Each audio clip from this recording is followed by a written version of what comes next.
Okay, so I was supposed to go live.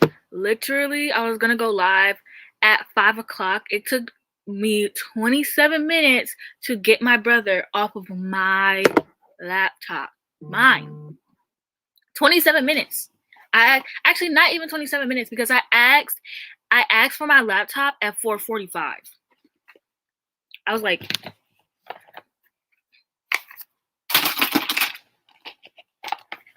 yeah, I asked for my laptop at 4:45 because he was playing video games, and it took him so long. So this video would have been started if it wasn't for my brother.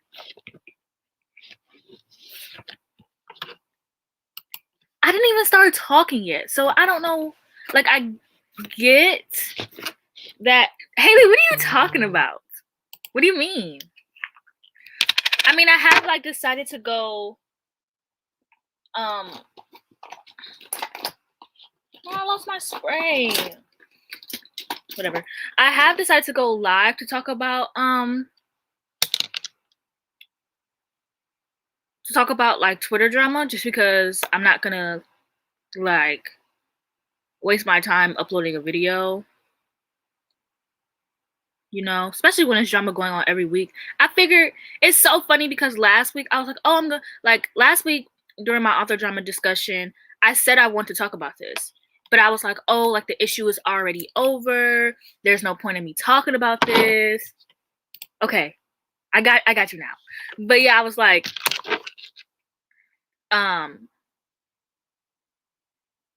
yeah, there's no point in talking about this. Like, don't beat the horse. Like, like, people already talked about it, but something happened again. So I'm like, okay, clearly the universe wants me to talk about this. The universe cares about what I have to say, I guess.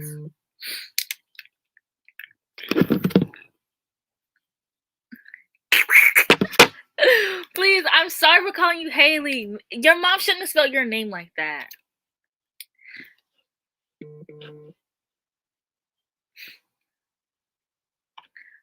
I just threw my empty box of eyelashes. But anyways, back to what I was saying.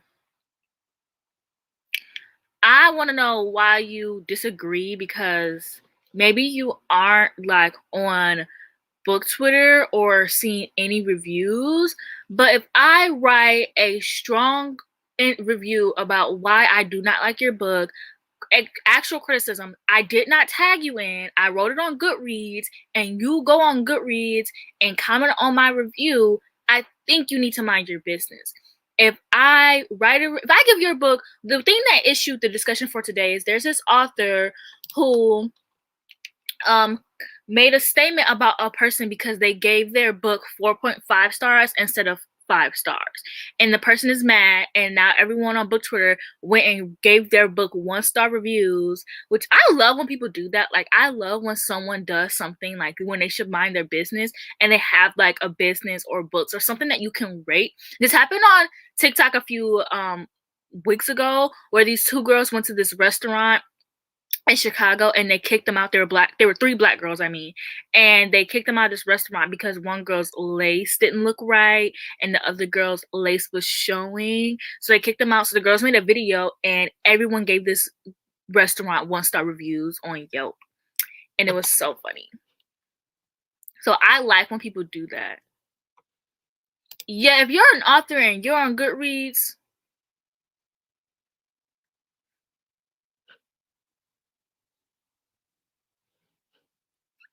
oh my gosh, it was like the best thing ever.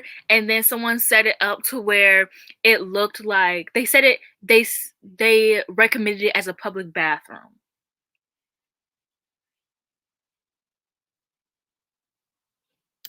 I don't really like, I get there are different discussions about this, but I'm personally talking about just authors who overstep their but I think authors should stay out of reviewer spaces in general. Like, they're like, I don't know how to kind of explain it, but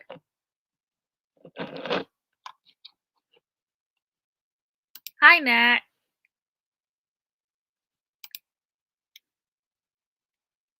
Yeah, I definitely agree. Like, once you release a book, that book is not yours anymore. That's why I keep all of my books in my Google Docs and they will not see the light of day. Or like I keep my fan fictions on Wattpad and I go on about my day. Because I know that I can just cannot mint like I would be so sad if someone gave my book 1 star. Like I get it, but you also have to realize that like your book is not for everyone. Like everyone's not gonna like your book, and that's okay. Just like how everyone isn't gonna like you, everyone's not gonna like your books.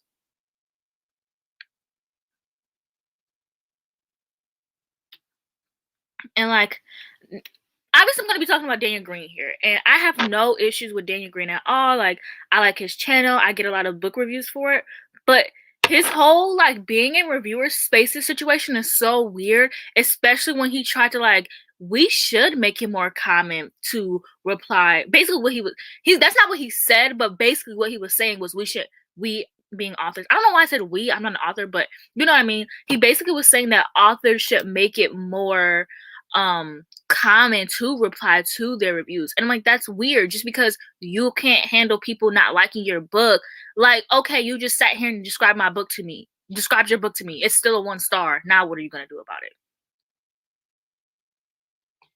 Now what? Your book is still 1 star.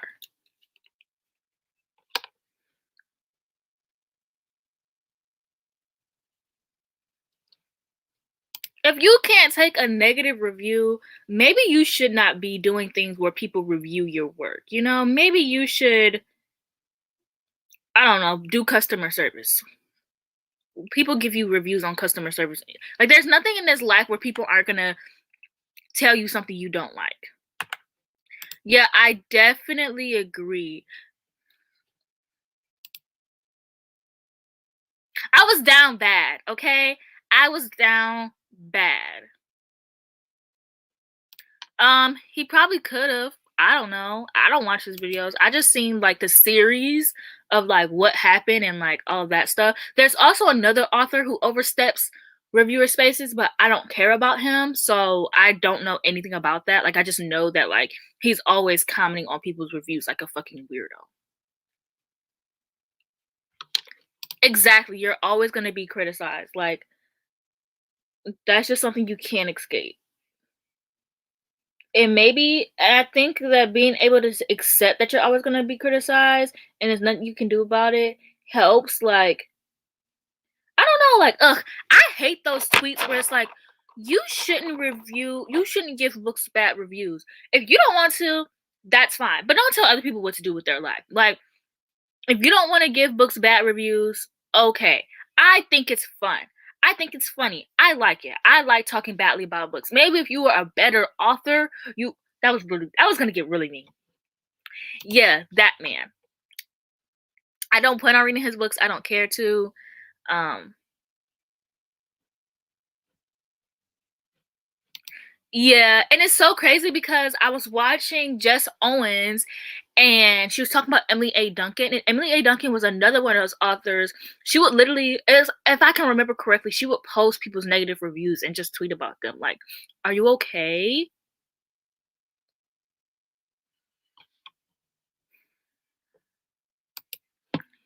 Right. Like, maybe you should write a better book. Like, imagine if Sasha Ausberg commented on every Zenith rant review. That would just be awkward.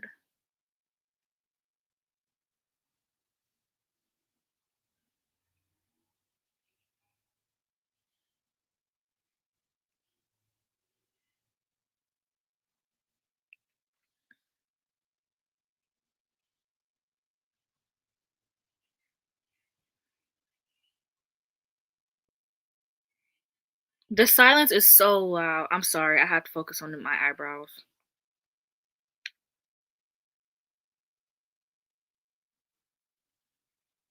Okay.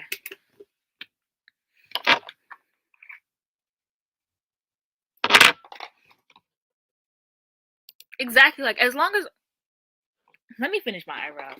As long as you're not sitting here tagging the authors and your negative reviews, do as you please. Now, if I was an author and you tag me in the negative review, and then you have all right to, like, if you if someone writes a negative review of your book, and they tag you, I personally think you have all right to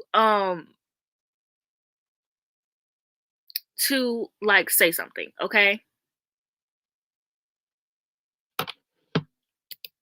Thank you, Sin. Thank you. Thank you. Because actually there was some LJ Sin drama with reviewers, but I have a love-hate relationship with this Miss Girl, mostly love, so I personally didn't care. I posted about The Villain, which is like my favorite LJ Shin book so far, and somebody was like, "Oh my gosh, I loved her book, but she did something problematic, so I can't stand her anymore." And I was like, "Oh, okay." And then the person proceeded to go, "Yeah, she basically did something. It was something with reviewers." And I was like, "Yeah, I know. I just don't care." Like, if we sat here and canceled every single author who did something stupid, who would we be reading? I feel like as long as the author doesn't do anything racist, sexist, or homophobic, you can, if like, you can do what you want. Like Daniel Green Daniel Green, like, commenting on reviewers or whatever he's doing, that's not gonna stop me from reading his book. Like, it's gonna stop some people, yeah, but I'm not gonna be like, let's cancel Daniel Green, you know? Like, it's not gonna stop me from reading his book. So I just think that people need to realize that not everyone has the same, like, has the same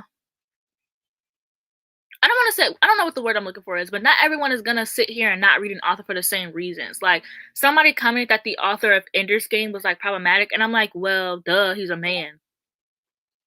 And I'm still gonna read it. Sorry.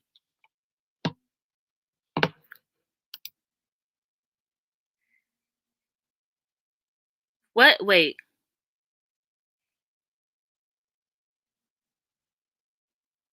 Oh, well.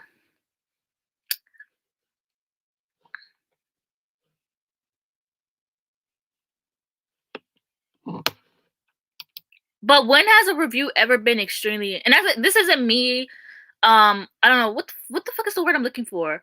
This isn't me being like saying it doesn't happen, but like, when has that happened? Like, has there ever been an instance where someone said something of,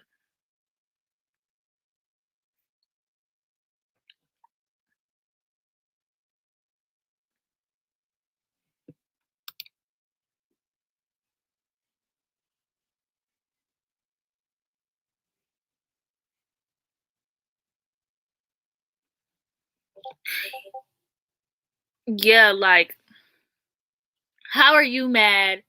Why are you mad that people get, like, that's what? You're mad that people gave your book 4.5 stars or 4 stars? At least you got it. Like, at least you got that. A 4.5 or 5 or 4 star. Do you know how harshly I rate books? Well, this year I've been like pretty decent. Still haven't. I've only given like 2 books 5 stars so far this year. I have reached my Goodreads goal. So, like, imagine how harsh people actually are when it comes to reviewing books. Like, you should really be happy that bitches are, first of all, let alone reading your book, rating it, giving it a review, telling you how you could. Well, actually, I don't know if reviews like do what do like would authors use reviews to like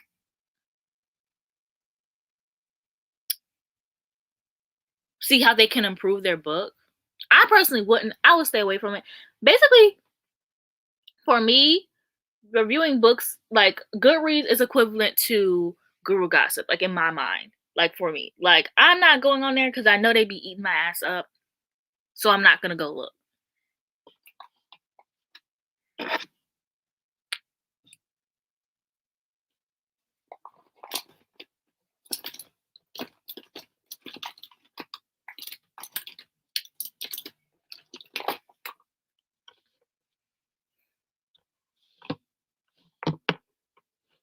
Right, like, these people really enjoyed the book.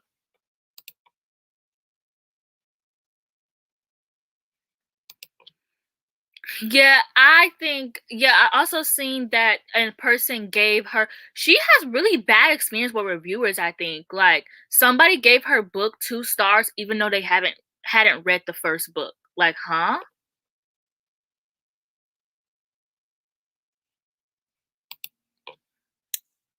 Yeah, like authors are a little insane, like a little unhinged, you know?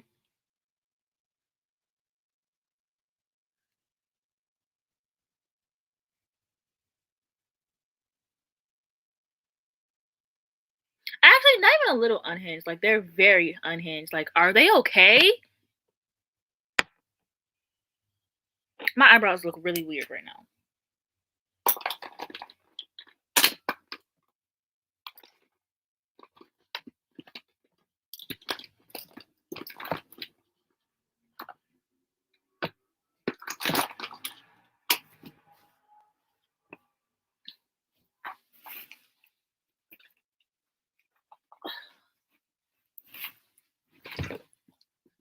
Did anyone just see me fall? That was so embarrassing. Oh my gosh. That was very embarrassing.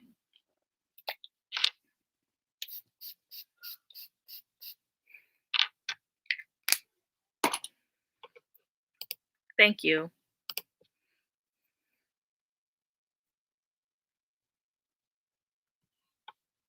Right, like why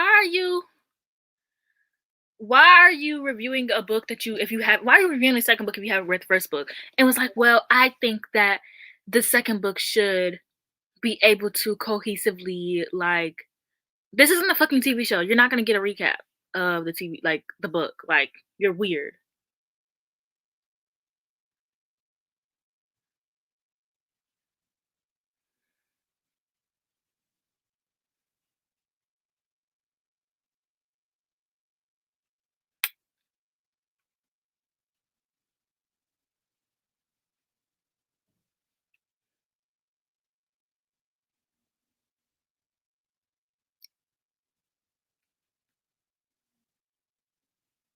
Using a concealer that's like the same skin tone as your like actual skin is a blessing.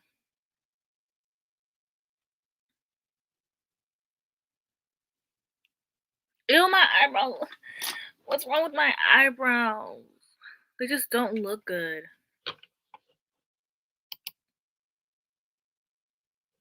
Yeah, I definitely would be on Goodreads. But you know what I would do? I would make a private account for me and my honestly, I don't even know if I would do me and my close friends. It would just be me, and I would just screenshot reviews and talk about it on my private account with my 0 followers. Is what authors should be doing.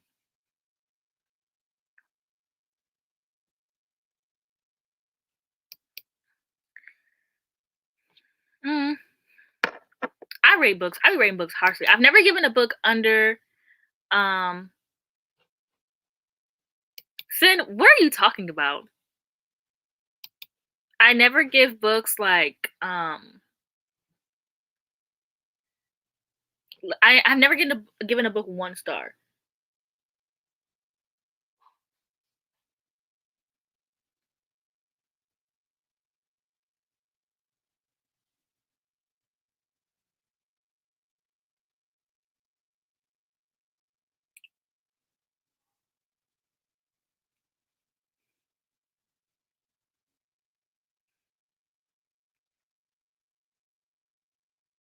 Ugh, they look okay, I guess.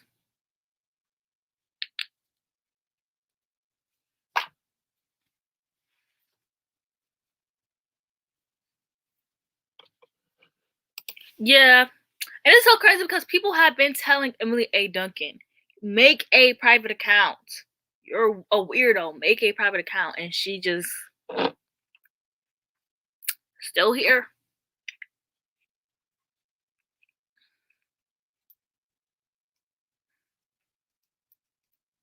Okay, let's chill on from Blood and Ash because I will drag you, like in a nice way, but no, no from Blood and Ash hate here. Thank you.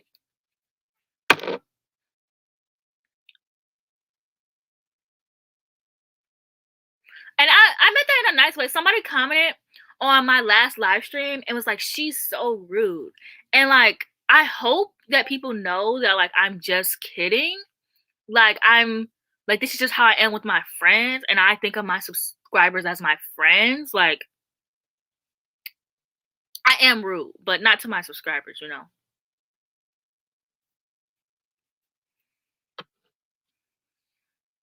Please send.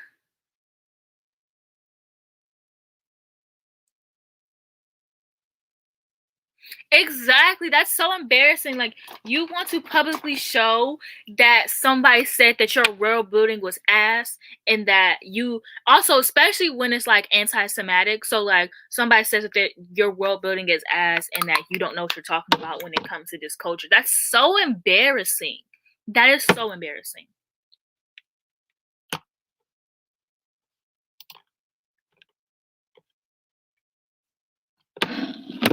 Exactly. That is so okay, good, because people just be thinking I'm like mean. Which I am. Well, no, I'm not.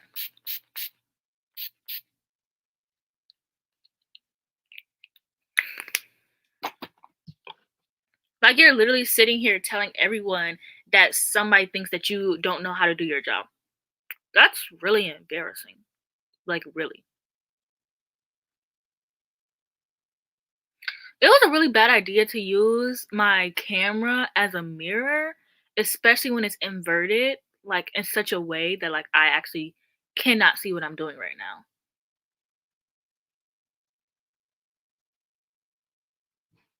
I like missed so many spots, like very clearly missed some spots.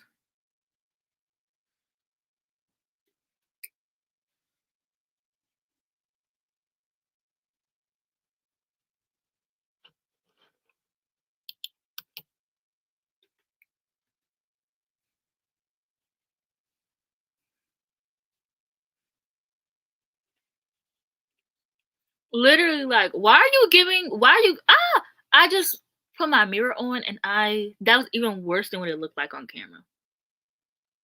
But it's like you're giving all this energy to somebody who did not like your book. Like, okay, so say did I talk about this earlier? But like, okay, so like even with the Daniel Green, no, not Daniel Green. I love Kingdom of the Wicked, but I seen another video about reviewers, I mean authors and reviewer spaces a few weeks ago, like when everything started happening, and somebody commented on a video saying that they reviewed Kingdom of the Wicked before it got released, and basically said that is this the same situation? I think I'm thinking about some different situation, but I'm still gonna continue. But basically said that the the author Carrie, first of all, Carrie is not a good writer. Everybody knows that. Like I love Stalking Jack the Ripper. Was the writing good? No, absolutely not. Absolutely not. The romance was amazing. Like Miss Carrie can write a romance. Can she write? Mm, debatable. Um, so basically, I'm trying to remember exactly what happened because like I read this comment a while ago. So basically, it's very obvious that Carrie had saw the comment because a bunch of her fans were like attacking this girl, and like she took the information out of the book, but it's just like it's very evident that Carrie was like talking about this in a Facebook group or something because so many of her fans were attacking this girl. And I'm like, first of all, as a Carrie fan, you should know that that bitch cannot write to save her life. Like, and the fact that authors feel so comfortable with posting on their little Facebook groups, like hate comment, like posting like, "Oh, this person reviewed my book badly." Well, maybe you should do more research because the person um gave that book a bad review. This is before it came out. And this person gave it a bad review because it's about Italian culture, and she felt like, or the reviewer felt like, Carrie didn't do enough research in Italian culture and just was trying to write cute Italian aesthetic witches, and she should have been doing more research.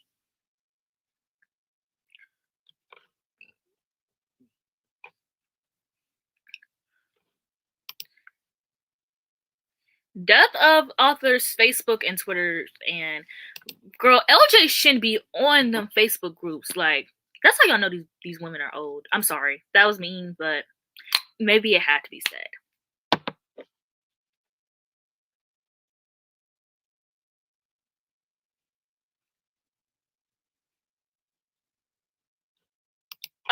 You do have you have arcs, and then you have something before arcs, like, so you have sensitivity readers. So you have two choices to get like good criticism before the book came out, to be honest. But anyways, back to what I was trying to say.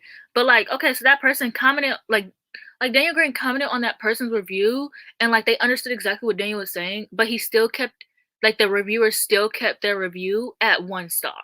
So like, okay, you got the person to understand your point, but now what? Like, I feel kind of, this looks patchy.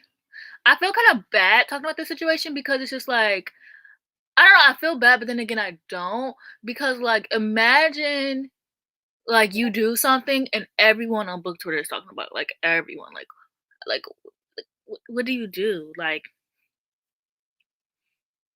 people are making videos about it. Like, I've done stuff where I've been subtweeted a lot and I'm like, okay, who fucking cares? Like, whatever. But the fact that like people are making videos about it, maybe I should spray a little bit more because like it's going on weird. But like the fact that people are making like videos about it is kind of, I don't want to say embarrassing, but I'm gonna let this oxidize because it's actually getting on my nerves now.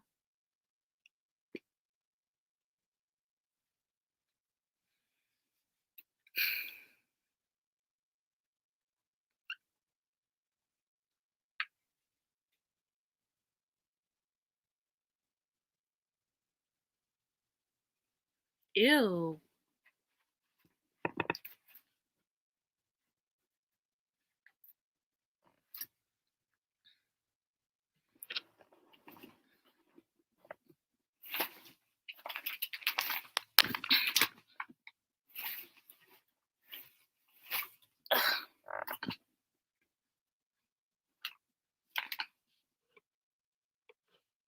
Yeah, like, do you think that like how do you think like authors from like classic authors, like, they didn't have to deal with reviews? Like, that's why so many classic authors are classics, and you go back and you read it and you're like, what is this?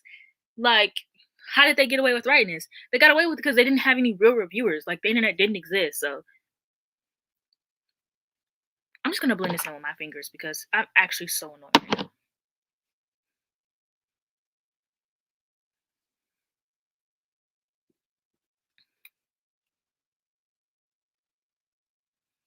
What do you mean that booktubers are questionable? I mean, they are, but I just want to know, like, what you mean by it.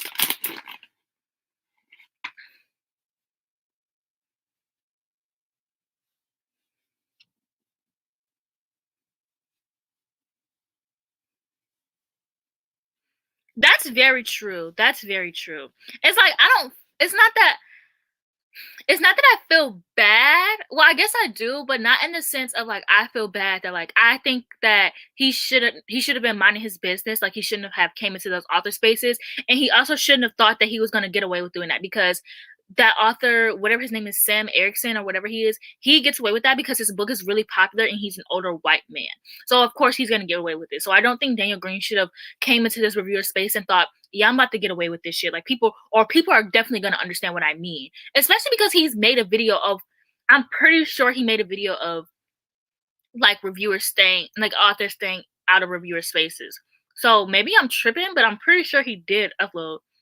Like,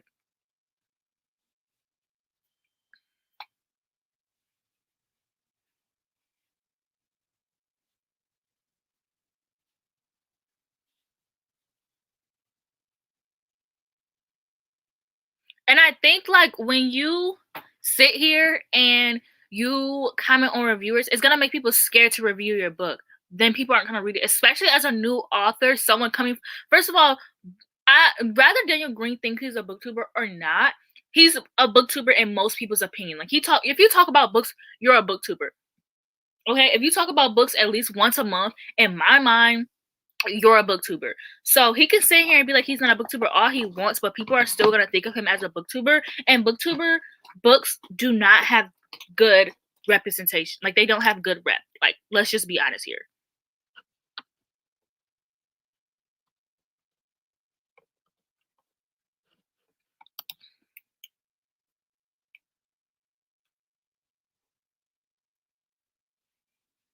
Yes. Oh my gosh. Like now you're fucking up your entire book because one person made a review. Like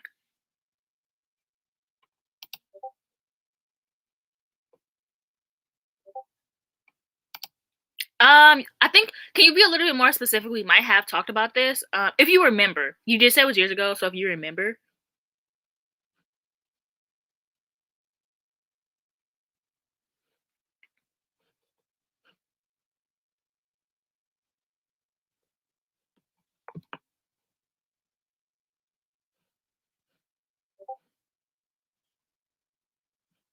Yeah, but he's only saying that like I'm pretty sure like a year ago or a few years ago he literally said that authors should stay out of reviewer spaces and now that he has a book out he's like doubling back on that.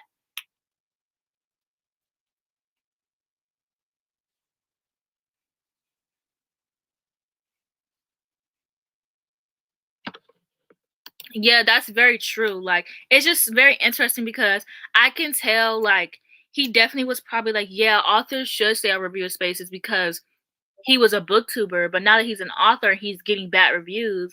Like I just like of course you're going to get bad reviews. That's something you should know. Like that's something you're not gonna escape. You're not gonna escape. Like, I'm sorry. You're just not gonna get out of it. Okay, we talked about we literally just talked about Kathleen Hill.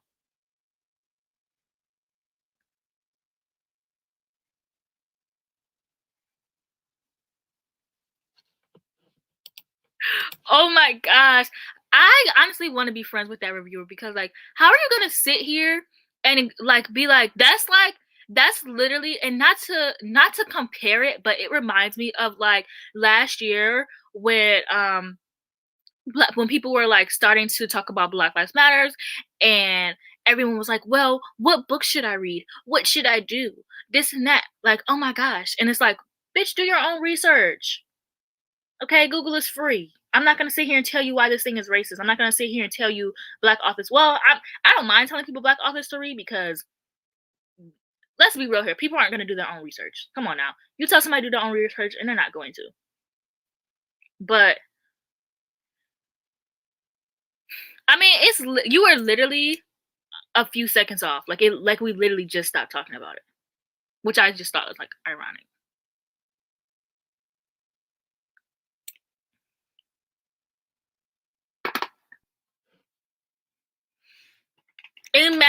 Imagine you're like, please educate me on how to do better, and then the person is like, no. That's so embarrassing. That is so embarrassing.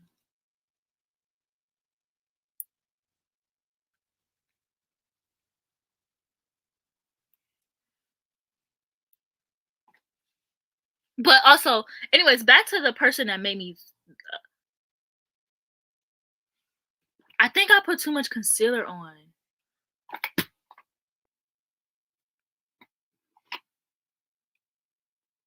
Dude, I got a little heavy handed with that light skin ass.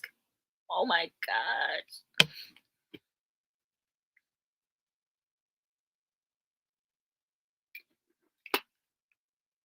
The fact that I could wipe it off with my and it not mess up like the makeup below it. Y'all, I'm about to be on these next two videos. I'm about to be sitting here looking crazy. Like, don't even say anything.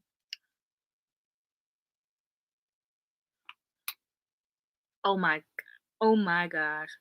Oh my gosh. Oh my gosh.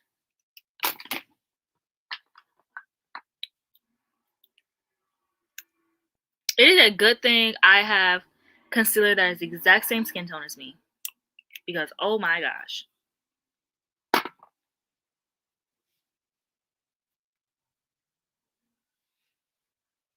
I have not seen Cassandra Clare in review spaces, but that's because I do not follow Cassandra Clare. And to be honest, Cassandra Clare and her incest need to mind her business. But I don't follow authors I like because um they be wanting you to like, I don't know, I just don't follow authors I like. Unless it's like, I don't know. I don't follow people who don't follow me back. I have a problem with that, to be honest. Like, not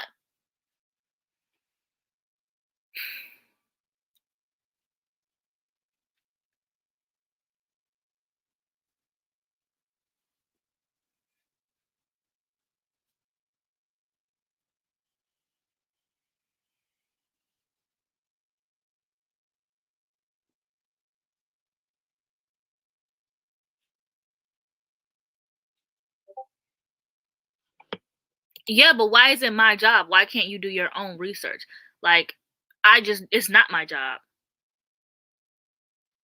Like, I don't know. Like, it's not like I don't have to sit here and tell people how they can do better. Like, do your own research. And if you know where the right, like, if you're looking up black authors, like, there can be instances where Google is wrong, but like, if you're sitting here on Wikipedia and somebody tells you to Google something, like, you know better.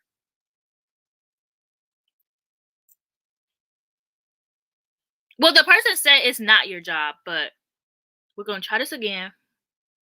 Just one dot this time.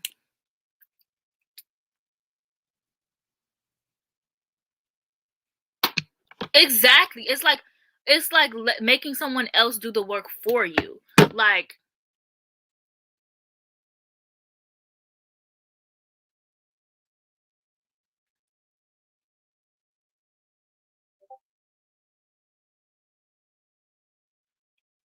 okay, I'm trying not to use this beauty blender, but I'm gonna have to.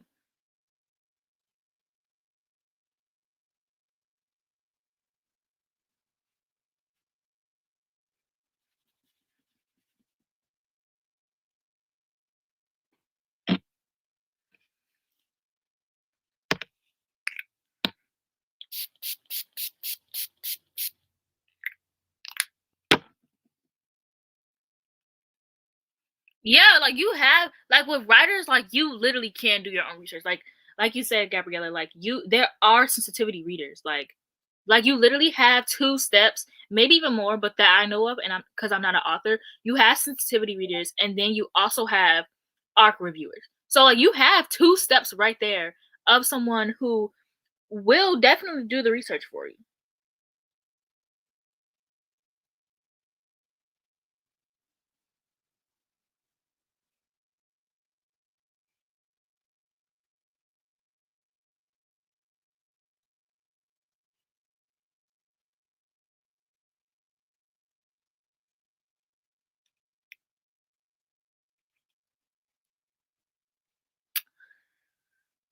I am having a bad makeup day, which I never have.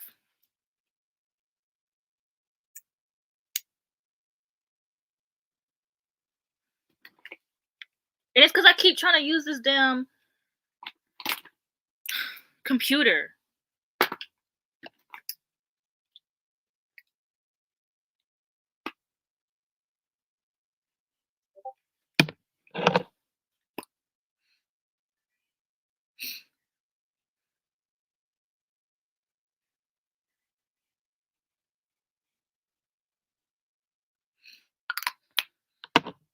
I'm having a really hard time right now.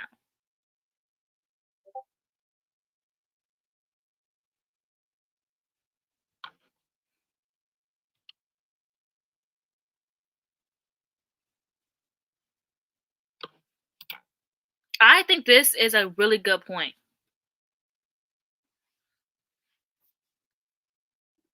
Like, you already offended, like, you've, like, we're already suffering, and then you want me to sit here and explain why it's bad?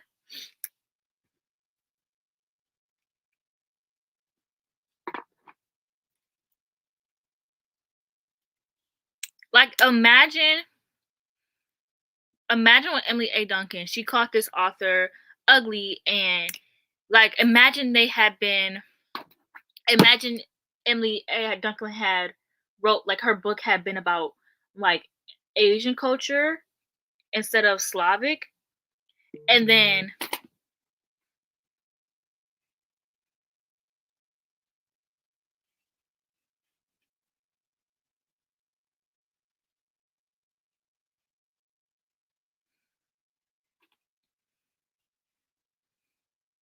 we're talking about literally everyone.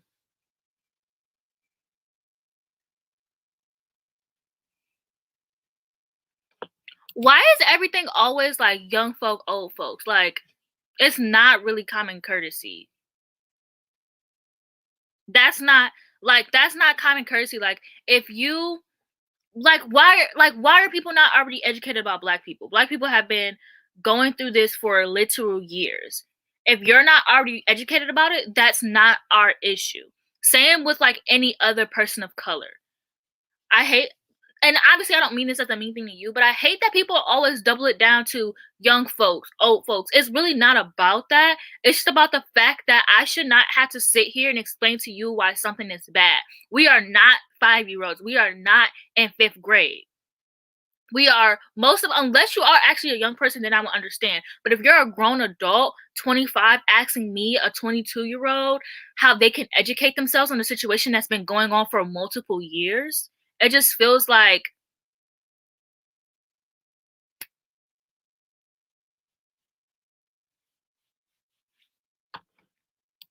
I mean, yeah, but also I'm educated on things that I don't experience.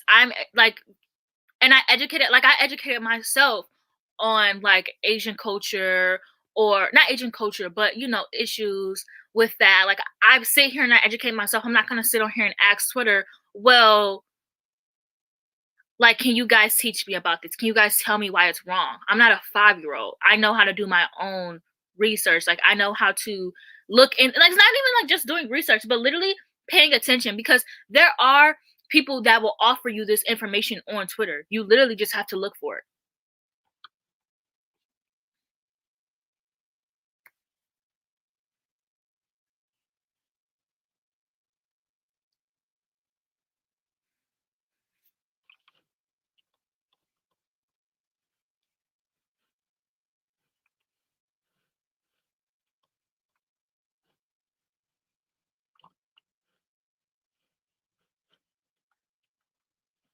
It's really hard to scroll up on here. Well, I mean, we are talking about race, so that's kind of why I assumed that's what you're talking about, because that's what we're talking about.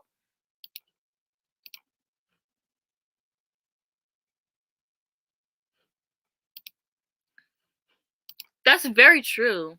Like I said, there are people on Twitter who, like, there are people who will offer you information. I'm just not one of those people. There are people who will offer you information, and there are people who aren't going to.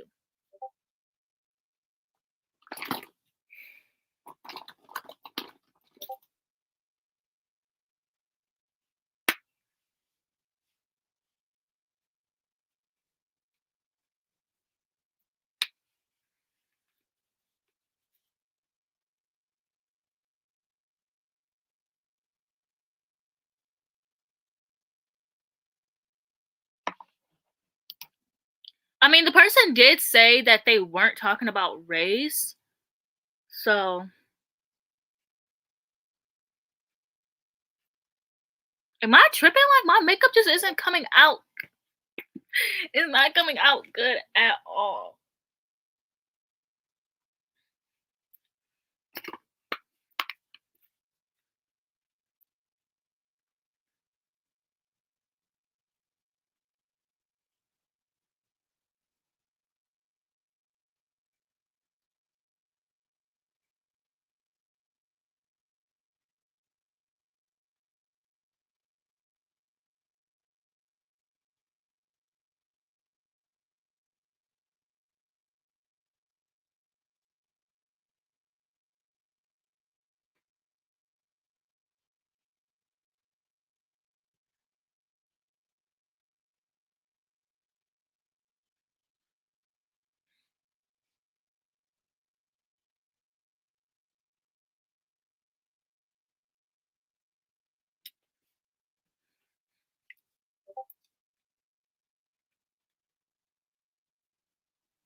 Okay, in person, I look fine, but, like,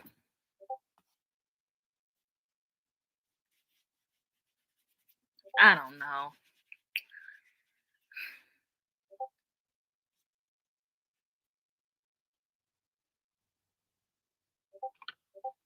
I think that they can do what they want. Like, for me, I'm not gonna offer people information, but there are other people there like, I'm not gonna tell people why something is racist when it comes to the Black community, but there are people who will. There are people, if you ask, "Hey, what are some more Black books to read?" that won't give you more Black books to read, but I will. I just think you have to know when you wanna educate yourself that there is a possibility that that person won't give you that information that you're asking for, and that is okay. If you really want the information, you will look for it. So you'll keep asking people until you get the information or until you find a better source.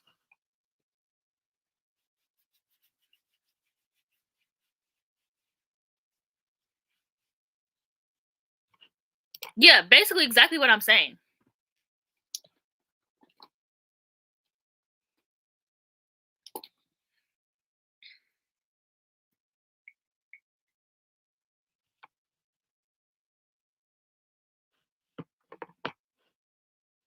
Yes, that's because there are like I think if a man tells you that he doesn't um care about issues, then he that already tells you a lot about him because there are men out here surprisingly who actually do care.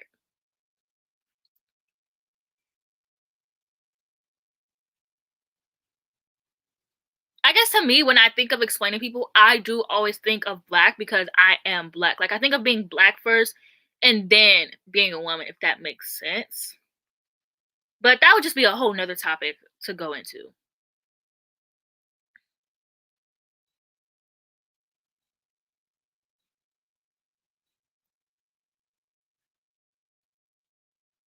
But anyways, back to the author. What is this bitch's person's name? Their name is Lauren Hugh. Houh. What? Hough. Um, I don't know what their book is called. Their book isn't that no offense to them, but their book isn't that popular. It has 167 ratings. So even with people going to rate their book a lot, like they already didn't have that many ratings to begin with.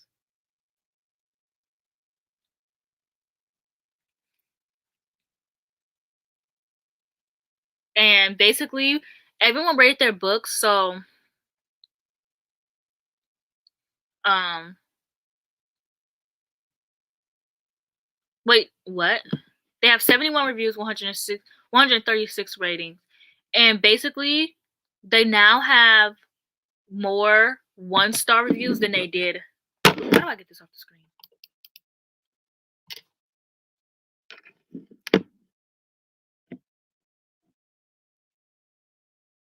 Do you guys see that? They now have more one-star reviews than they did five-star reviews. And I think they should have just sat there and ate their food, to be honest.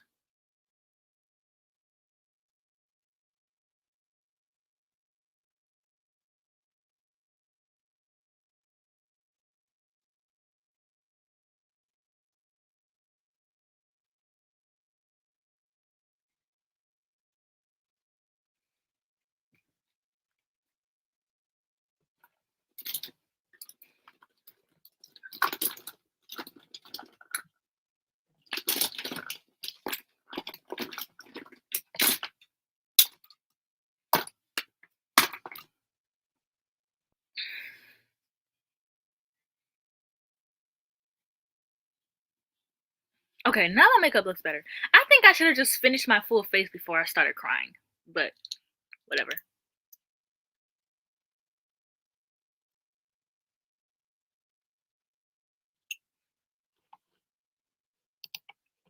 Yeah, definitely. Like,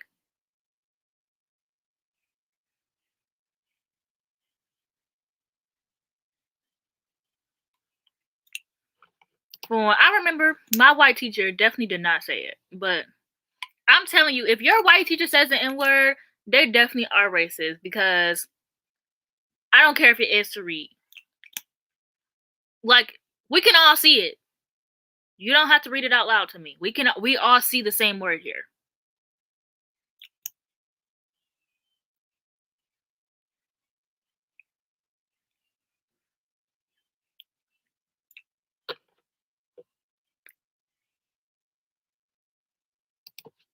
Yeah, like some of that stuff is traumatizing.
To be honest, I don't know what pushback means.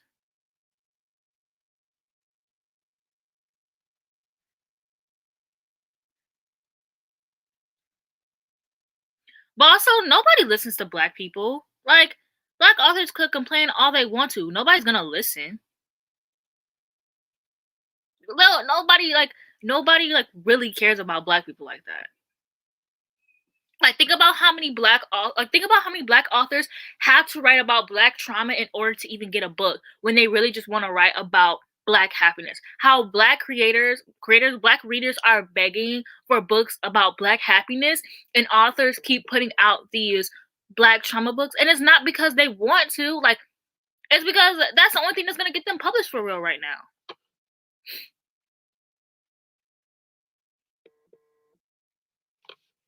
No, yeah, Stephen King will give you one black character just so he can have somebody else call him the N word with the hard R. Like, huh?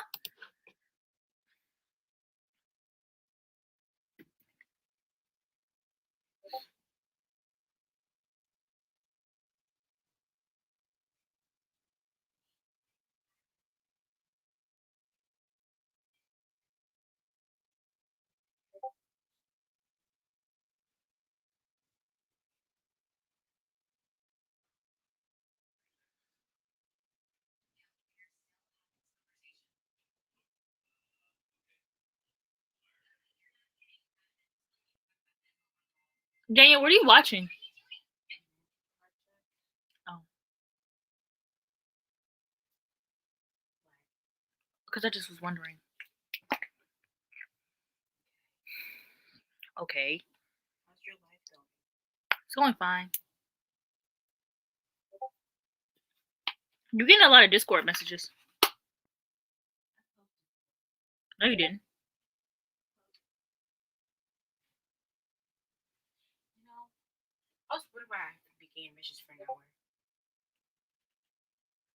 Wow, you really just be blowing up like that you just get messages for an hour and you confuse me you don't?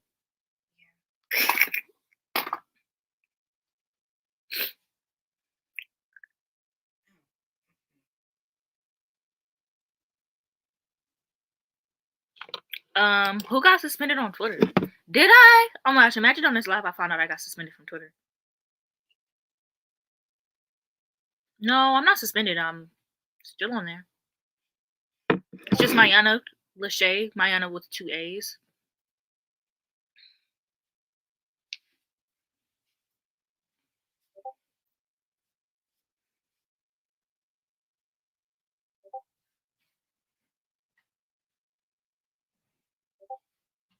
No, because just look at the covers for The Hate U Give. The cover before the movie came out and then the movie cover. Like, just look at them and tell me what was so right about that cover.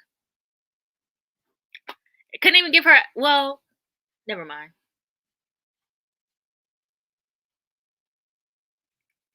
I was gonna say they couldn't even give her an afro, but there are some mixed people with like 4C hair that you can get afros with. So now, don't get me wrong, because I used to love me some Amandla. Okay.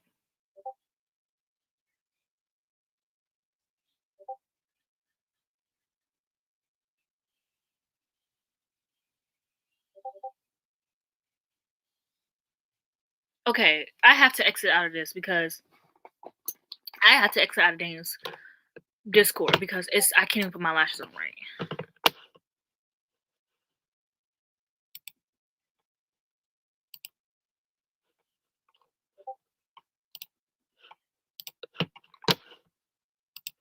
Anyways, okay, Yara has only been in one movie. Like recently. Two movies if you count that one kid movie she was in. So Yara really just don't be doing nothing, to be honest. Zendaya recently has been in more movies, but not really in movies with like I do get people being upset with Yara because she should have been Jamaican and The Sun is also a star. Like I do get that, but Yara only was casted in one movie. And Zendaya, she doesn't really. The only person who be taking roles from dark skinned women or other women is Yara. I mean, not Yara. Is Amanda Love. Sorry, but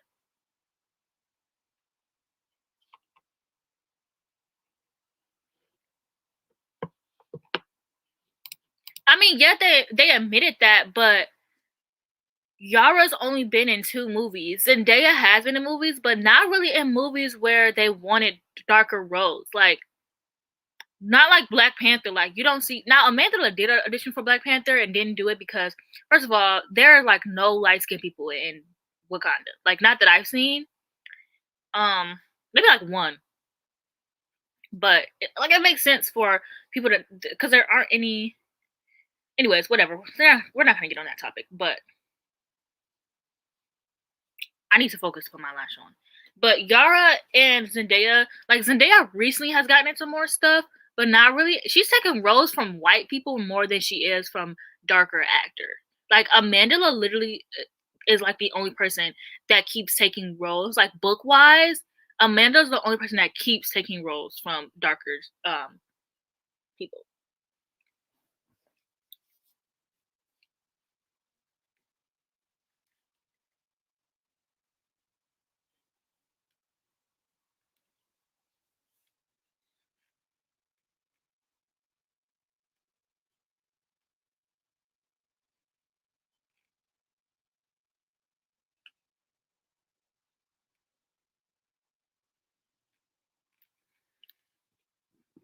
Okay.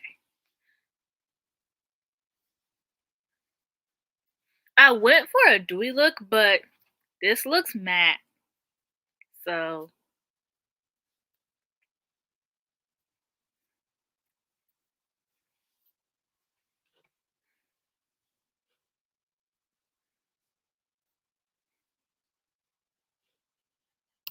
what?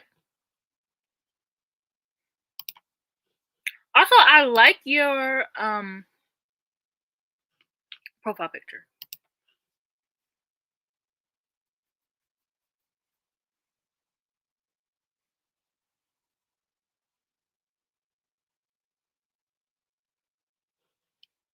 Bruh, I know Marvel fans were mad when Michael B. Jordan was casted as Johnny Storm. I'm living for this look. I'm sorry. I'm living for this look. This is a look. I should have worn this on my date last Saturday. I mean, Tuesday.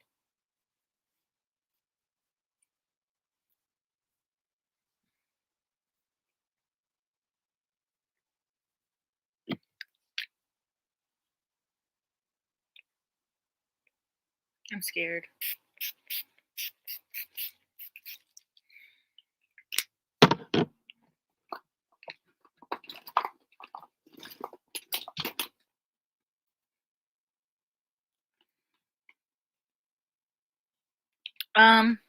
The date went well. He still is not my boyfriend yet, so there's that.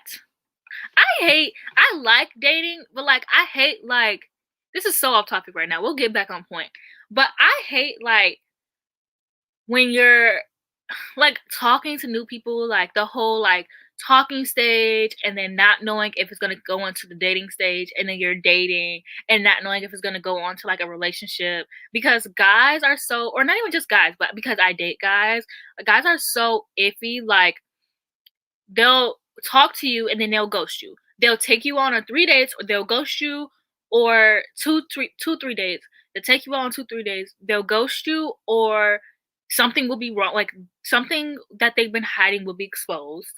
And then or you'll be lucky and get in a relationship. But I haven't been in a relationship in a good 3 years. So I haven't experienced the last one in a good minute. No, the talking stage is so stupid. Like and it's crazy because growing up, I seen it, like, I witnessed it become a thing. And, like, I kinda get it because texting is more prominent for us, but, like, ooh, I put the this is why I need to stop. I need to stop using this thing as my mirror because it's not. Like I get it, the talking stage, like, you want to talk to someone and make sure you wanna be with them, but it kind of, like, shunned out the dating stage. Like, now guys like don't even really date for real. Like you either talk and I'm not talking to nobody for more than a month, like without you taking me on a date. Like a girl like me, like Ariana Grande said, a girl like me ain't got no time to waste, okay? Yes, we talked about it for like a whole hour. We'll get back to that though. So like I'll reiterate for you and everything. Um Literally, I wanna skip to marriage, okay? I've been planning out my marriage since I was 17. I have a whole Pinterest board on it. Like, I wanna be married. Not right now, like, that is a bit too soon, like, I am only 22, but, like, men men, men.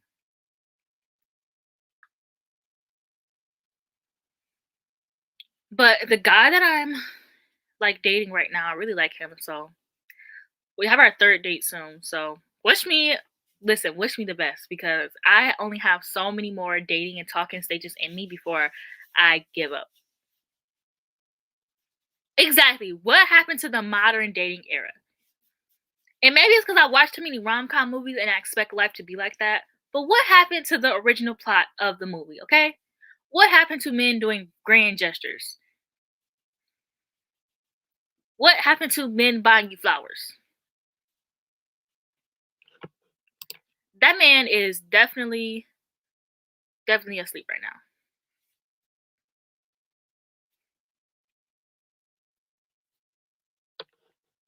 You know what, Boston? Yes, because I realized that like people who jinx things, like I people on Twitter, people like I trust my subscribers, so I don't think anybody's wishing me bad. But you know, people be watching my. I tweeted about it on my private account. I made a new private account though. But people on Twitter, like people who lurk on my Twitter, they are always like wishing bad on me. So I was like, okay, I'm gonna stop tweeting about stuff because I don't want people putting that negative energy out there for me. Did you just want to brag? I think that's what you wanted to do. You wanted to brag. That's what you wanted to do. And you know, if I had a boyfriend, I would brag too. Well, maybe if you tried. Exactly.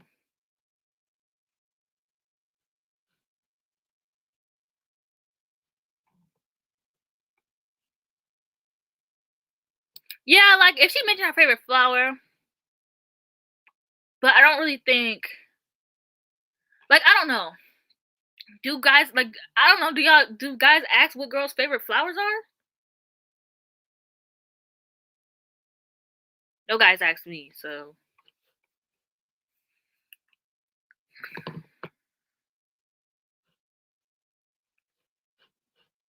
I have never had a grand gesture, so I don't know if I like them or not.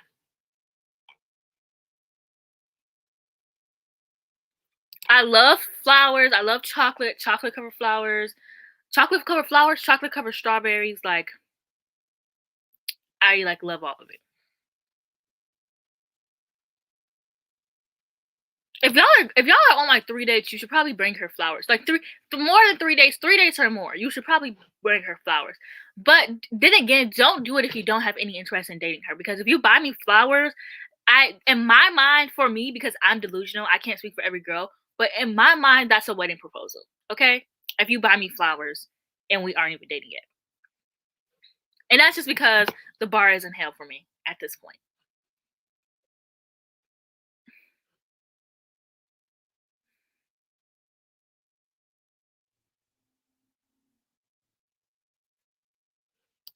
Exactly.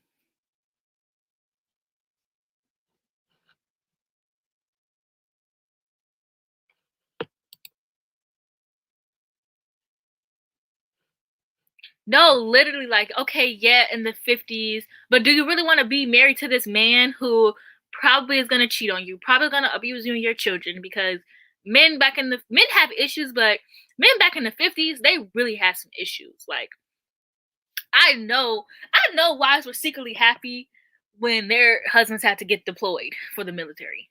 I know it. I'm sorry.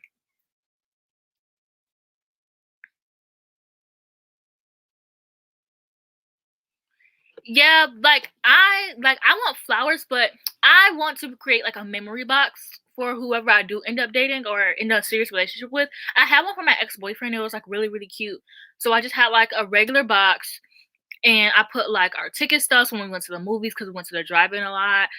We went to this place called Pinball Pete's, so I would put like, which is like my favorite place to go. So I would put like a Pinball Pete's ticket in there.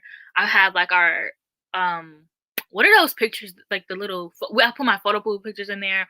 So like if I, not me going, yeah, if I had a boyfriend, but yeah, I would probably like take the flower petals and dry them. I think that's what it's called. I've literally never gotten flowers other than the flowers that I've bought for myself.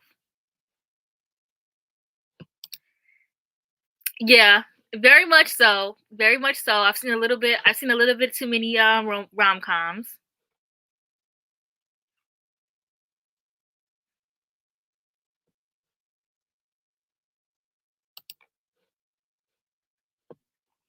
I mean, it's best on, no, not press, not when you like take them and put them in a notebook, but you literally like, you maybe it is press them, but I've seen someone like literally take flowers, like the dead flowers that they had, and put them in a vase, like just fill a vase up with them. Maybe maybe it is press, but I don't think that it is. Okay, you see me, you see me. But that's what I'm saying. Like, I'm not saying I need flowers on the first date, but third date. But then again, like I said, for me, I'm gonna think that like you like don't buy a girl flowers if you don't plan on dating her. You know, like that kind of thing. Because once you buy me flowers, you're my boyfriend, basically, in my mind. Well, literally, once we start talking, you're my boyfriend in my mind. But 27 dresses. I love 27 dresses. Um, the proposal, basically like all the old, like I was just talking to the guy I'm dating about this last night, but like they don't make rom-coms like they used to. Like Crazy Rich Asians was really, really good. I did like that one. Obviously to all the boys I loved before was good, but like there's a movie, Always Be My Maybe, and that one was good, but to a certain extent, like it's like new age romances just they try to keep up. I don't know. I guess maybe they just are more with the time. So like I just maybe just like early 2000 romance movies. Those eat.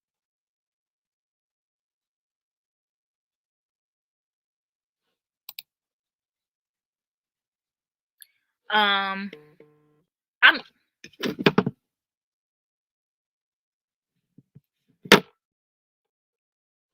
yes, I love Always Be My Maybe, but like, oh my gosh. Thank you. Not to okay, let me answer this person. But yes, I love Always Be My Maybe, but that part with like Keanu Reeves and like when they're going that double date, that was so like I was like, okay, I'm bored now. But the ending, I seen that movie like 8 times. Like, but guys now, they do not want to be in relationships. Like dating apps are just hookup apps. Like literally, I feel stupid being on dating apps. Like when guys are like, "What are you looking for?" And I'm like, "Yeah, I'm looking for a relationship." And he's like, "Haha, oh, I'm looking for a hookup." Like, okay, like I should not feel stupid being on a dating app. Did I ever tell you guys how I was stood up in like January? Like I was stood up like I was stood up. So I was talking to this guy. We were supposed to go on this date. So I was talking to him over the weekend. He was busy, so we are supposed to go on a date on like a Wednesday. But we started like flirting really heavy. So he was like, "Okay, bet, like let's go on a date Tuesday." So I'm like, "Okay, like I thought you said you had something to do Tuesday, but we can go on that date then." Tuesday morning, I get up early. We're talking all morning until like 12 p.m. He stops replying. So the date is at 5. No, the date is at 6. So around 12 p.m. he stops replying. I'm like, okay, chill. He doesn't have to talk to me all day long. So I so around like I spend the rest of my day just chilling. So around 4 o'clock I start getting ready. I put my wig on. But I'm like, something don't feel right. So I text him on Snapchat. Your first sign on a dating app, if the man only uses Snapchat, he's not for you. He either has a girlfriend or he's just trying to hook up. Okay. If he only if you ask him for his number and he ghosts you, it wasn't for you. It happens to me so many times. If a guy only uses Snapchat, he's not for you. Anyway, so I message him on Snapchat. He doesn't respond. I message him again. He blocked me.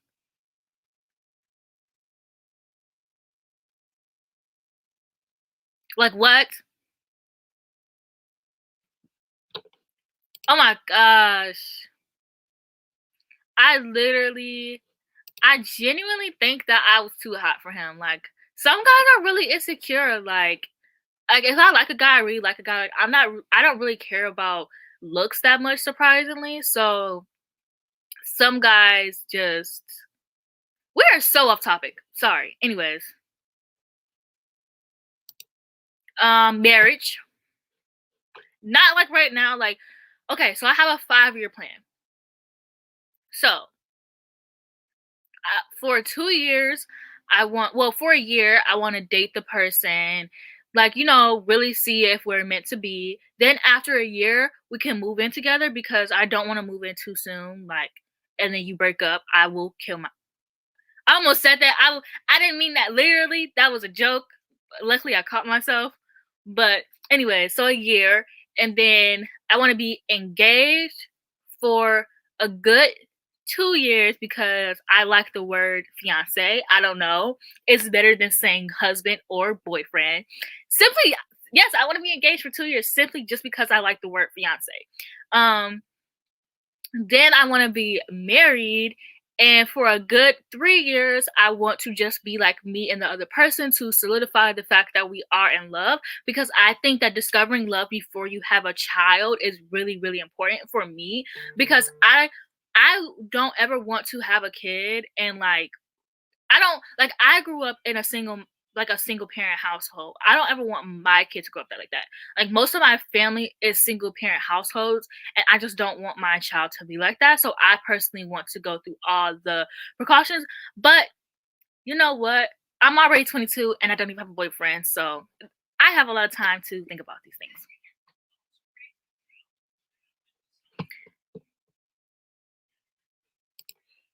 Ugh, I didn't have my first kiss until I was like 18, 19. So listen, it doesn't matter. Like it's personally, I think having a plan is okay. I didn't have my first kiss till I was 18 or 19, and it wasn't even good. So to be honest, if you gotta wait for your first kiss, then wait for it because I kissed a white man. My very first kiss was a white man with no lips, and yeah, I do want to travel. Oh my gosh, I want to go on a couples trip to like Vegas, and I want to go on a couples trip to um I just want to go on a couples trips, and I want my honeymoon to be like in Paris. I want to go to Greece. I want to go to Rome. I have to go to Greece. I have to live my hot girl summer life like Donna did in Mamma Mia. Mamma Mia, like Donna from Mamma Mia was the ultimate hot girl. Um, yeah, definitely. Come on now. Did y'all not know I love white men?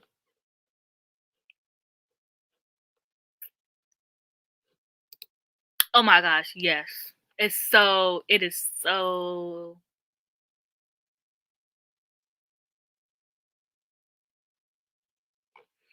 You know what? I definitely understand. Like, it's just like when you like nobody. I feel like first of all, a lot of y'all are saying y'all haven't had your first kiss either. It's just the Lonely Bitches Club. I'm starting to think it is, but anyways, um, like it's just like you feel like when you haven't had your first kiss, you feel like you're never gonna have your first kiss. When you don't have your first boyfriend, you feel like you're never gonna have your first boyfriend. And everyone is always telling you it'll happen when it happens. Don't rush it. Blah blah blah. Fuck all of that. Fuck all of that. Like I know how it feels. I hate nothing more than when you want a relationship or you want to be your first kiss and somebody's sitting here telling you, just live through your teens, live through your 20s, enjoy it. Maybe I want to enjoy it with another person. Maybe I have trauma that makes me think that I can't ever be loved and I want to experience that. Do you ever consider that? Oh yeah, most men will definitely not be married. Most men won't even be ready to marry until they're like 30, which is why I know that like I don't even want to be married right now. Like there's just so my mom is up. I mean, look how pretty I am. I don't think so. Yeah, yeah, yeah. The white man. And that's why I'm doomed to be single because I love white men. Not just white men, like I love my men of color, but I live in Michigan, like around Dearborn. I live in Wayne, but I live closest to Dearborn, where a lot of like Arabic men live, and they do not like black women. Like on Tinder, I match with so many Arabic men. And is it Arabic or Arab? Just Arab men or Arabic? Anyways, I match with. What are you doing? Daniel wants to watch Twilight with me tonight, so he suggested it, not me. You know what? Let's make that happen. We will make that happen.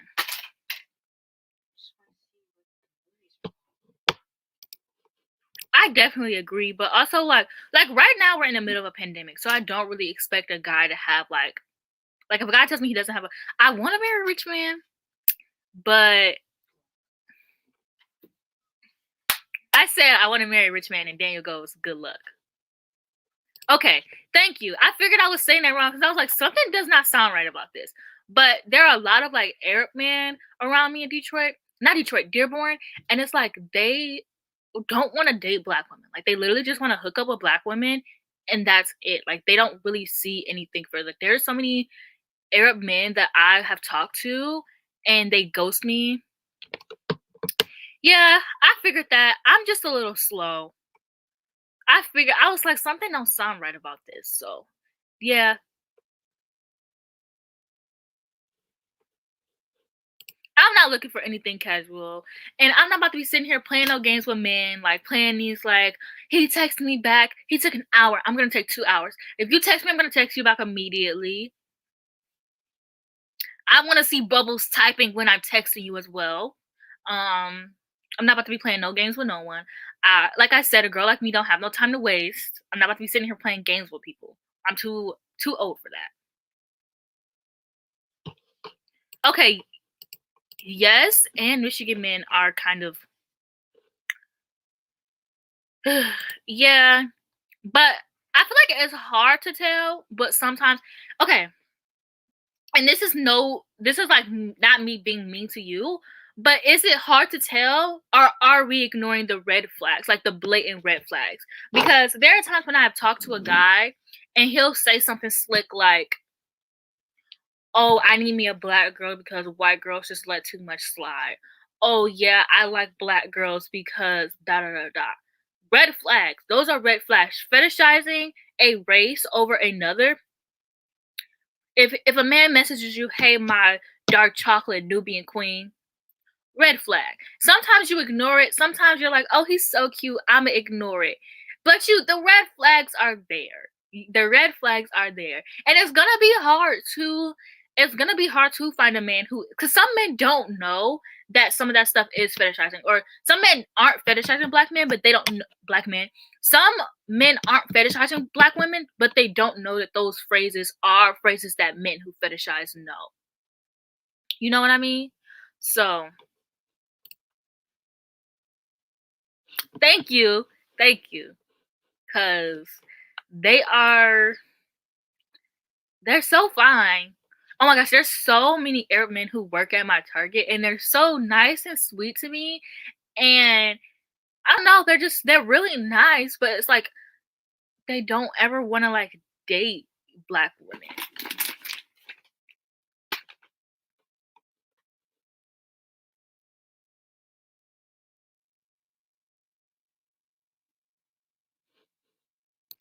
Definitely, definitely. I had a little boyfriend in like 6th grade. Um did not date in high school at all.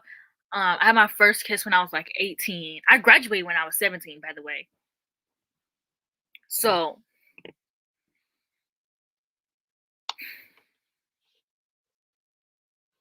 yes, I am in Wayne County. What if you're like literally in the same neighborhood as me? Um, no, because I seen this TikTok and it was saying that Arab women and black women are kind of the same because they we're both kind of like hated by our own men and we both know what it feels like to be hated by our own men. So it's just like maybe I could be wrong, but from what I've noticed, am I?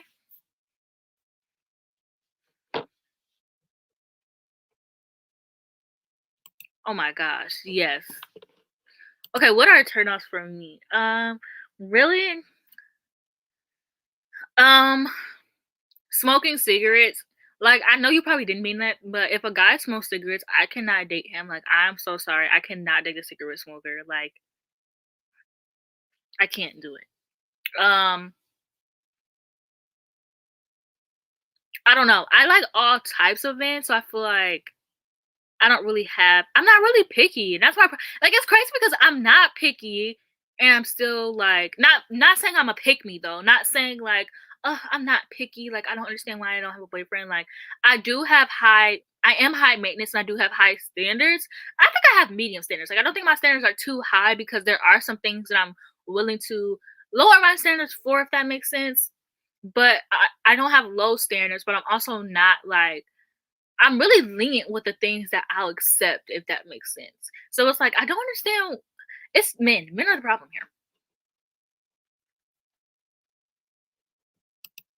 here. Um.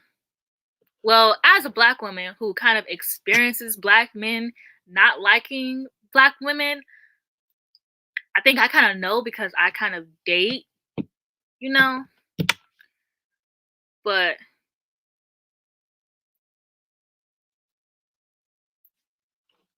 and we have to be specific then.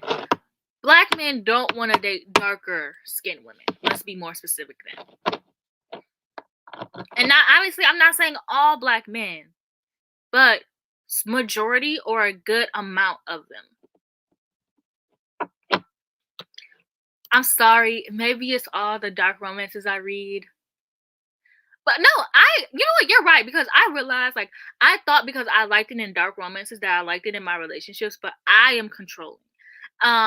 Recently I've been learning about masculine energy and feminine energy, and I realized that at least this is what I learned from TikTok, and not to be like Trisha Paytas on Frenemies, because every time Trisha has something to say, she's like, well, on TikTok I learned, and then she doesn't do any research on it. But I've been seeing a lot of TikTok on masculine energy and feminine energy, and I have a lot of masculine energy. Like they say, like if you are the one who like plans out all of your dates and all of that stuff, then you have more masculine like dating energy. But I need to do more research on that because I did some research and I was like, okay, what Google's telling me and what TikTok's telling me are two different things.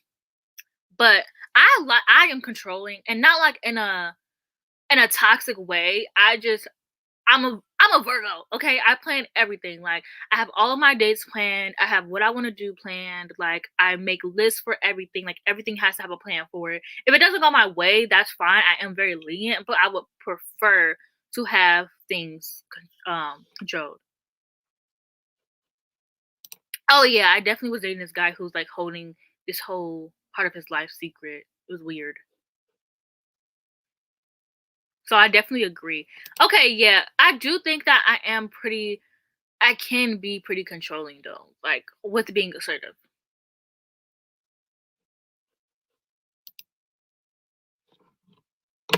I agree.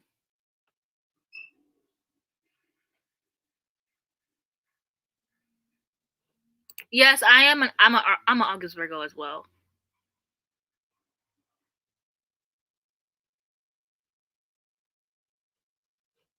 That is crazy. In my high school, I grew up going to um a predominantly black school. I don't know why I said eh, predominantly, like, it literally was just black people. Not that like if you weren't black you can't get in. It was just the area we were in. Just black people went to the school, and not to release this live stream. Should I just end this live stream and restart it? Because I want this live stream to be about like authors, but you know me, I have no problem talking. I just change the title, okay?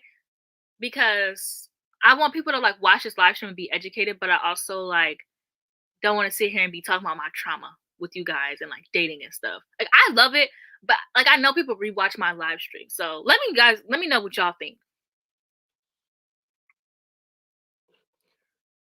Personally I do, but I also get confused a lot with who is considered POC. Like I'm learning that Mexican people can be considered POC, but not all of Latinx people can be considered POC, which I knew, but like I'm still learning like who in the Latinx community is considered POC. So per I personally consider Arabic people POC because they have a lot of color in them, but I also am still educating myself on the topic. Oh, definitely. Okay. But yeah, okay, I do have a lot of turnoffs, but like you can be homophobic, can be racist, can be sexist, like all of that stuff, you know. Can be one of those men that's like, "Oh, if you're a feminist, then you pay for a meal and like stuff like that." Like those kind of men who purposely try to embarrass you, couldn't date one of them. Not and try to embarrass you, but since you're a feminist, you do this. Like those kind of men, like okay.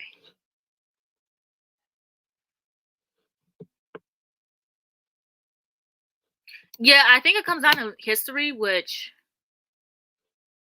I don't mind a little bit of possessiveness, a little bit of jealousy, but like I said, I be reading them dark romances. So maybe once I get into a real relationship, I'll know. Cause I thought I liked controlling, and then the last guy I dated was controlling, and I was like, yeah, this ain't for me.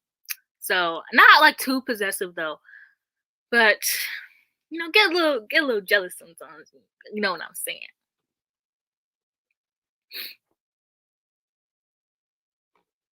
I'm from Michigan and Wayne.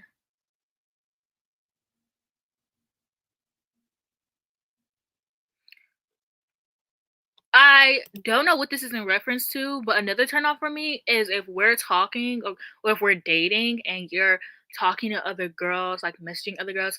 Personally, I'm not the kind of type that cares if you like other girls' pictures because I probably am like getting their pictures as well. Like I get that, but like if you're in her DMs, if you're in her comments, that's a little weird. I don't think you're talking about that kind of embarrassing, but that's what I think. Like don't be out here talking to hi, I always see you comment on all of my videos. I don't think I've ever seen you in my live stream before though.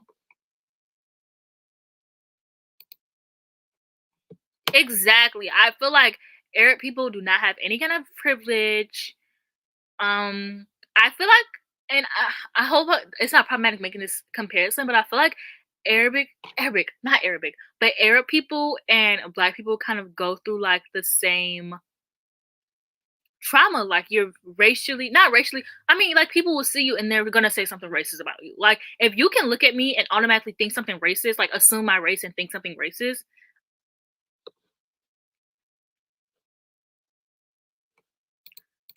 I'm sorry, but he pays. He pays.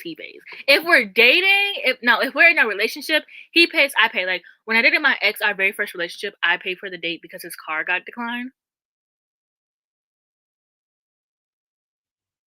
Um, that should have been a red flag there. But Like, I don't mind, cause like, even when I go on dates, even when I go on dates, I'll make sure I have enough money just in case the car does get declined. Like, I do have my own money, but, um, it's like, if we're in a relationship, he pays, I pay. Like, I don't like, I wouldn't if I had a boyfriend, I would spoil him, but I don't have one. I'm learning because 'cause I'm the kind of girl who will do girlfriend stuff for someone who's not my boyfriend, and that's my biggest issue. So, I'm personally learning to not do that. Not saying I'll be out here buying stuff for men and we're not in a relationship, but there are some girlfriend stuff I be doing. Like, I was dating this guy in February and I made him cookies for Valentine's Day and he got me nothing. And then we stopped talking at the Valentine's Day. So it was a waste. It was a waste of time.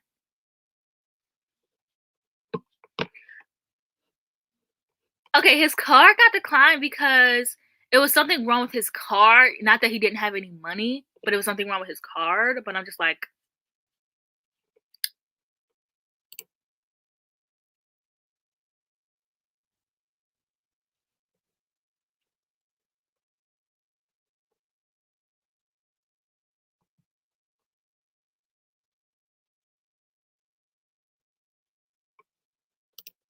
I don't want to say ladies, just me. I'm a bit delusional, but I don't think it's like I think there are women out here who don't want that. Like, um, I'm just insane, I think.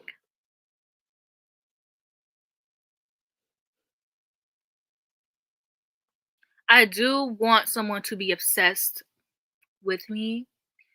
Um, but that's because I'm obsessed with me.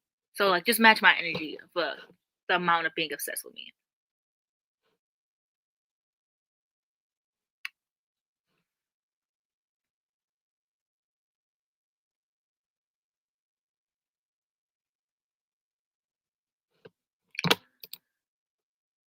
Girl, oh my gosh, no. No.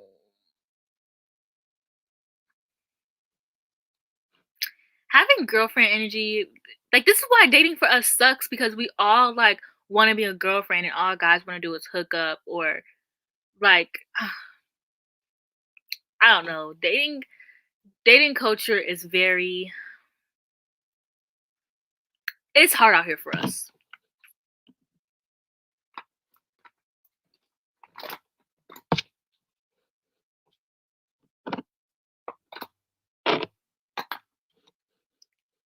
Listen, I am very well aware.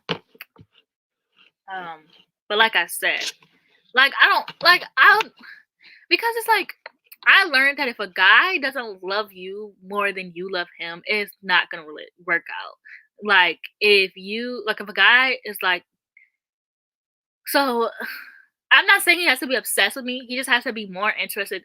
But it sucks because I want to be like I am like very I don't want to say obsessive in a dangerous way, but like I am if I'm into someone I'm like really into them, but that doesn't mean that guy can't be into you more.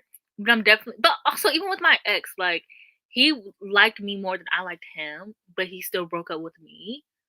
So honestly, I'm just saying I'm also learning that all these things, these dating advice, the dating advice that you learn from like TikTok, the dating advice that you learn from Twitter, Instagram, it doesn't apply to everyone. Like that whole if he wants to, he will. Because sometimes I want to and I won't. So I think that like just take dating advice with a grain of salt, is what I'm saying. Like, trust me, I've grown up with my stepdad being obsessed with my mom, and like I know how that turned out. I've grown up living through it. Like I definitely know that it's bad, but that's my own personal trauma. I agree. Oh, he definitely was love bombing you. There was this guy I was dating in September, told me he loved me within the first week. We went on 2 dates, ended up being a secret alcoholic, and he would talk to me once a month until I finally blocked him everywhere. Yeah, I definitely agree. Yeah, I don't want someone who doesn't care. Like you want someone who's just as interested as you are, who like tries. Obviously. Yeah. Yeah, so I'm even now learning like, okay, just date. Like, don't be out here ghosting. Now, you can do whatever you want, but like, don't ghost a guy. He's not obsessed with me. I'm gonna ghost him. Kind of thing. Like, cause men are men.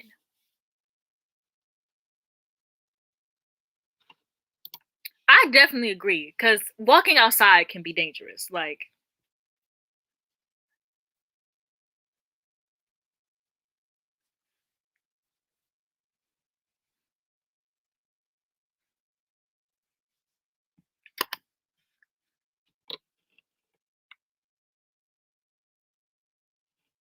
yeah, that's true. It was the worst experience I ever had. And I knew when he said it, I was like, I just want to go out on dates. But it's also like, I don't know, like when I did it, I just think like I think I would be scared to like say I love you first. Like when I dated my ex, he said it first and he said it 2 months in.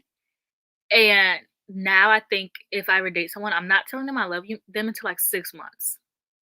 And I'm not saying that until they say it first. So let's hope for the best for them. I agree because I match people's energy. I'm so good at matching people's energy because I'm the type of person who will text you all day long, who will like try to FaceTime you all the time. But if you don't like to FaceTime, I'm not gonna beg you to FaceTime. If you don't FaceTime me, I'm not gonna FaceTime you. If you don't text me back, I'm not gonna text you back. Like I am very good at matching people's energy. So maybe nah, because I definitely would let people know I love to FaceTime. No, maybe if I'm still single in my 30s, which I hope I'm not, but maybe if I'm still single in my 30s, I would. But right now, 22, dating someone with kids is just a no for me.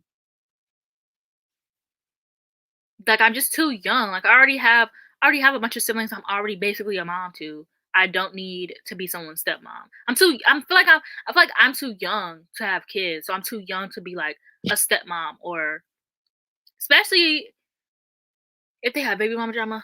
Uh, no. You should.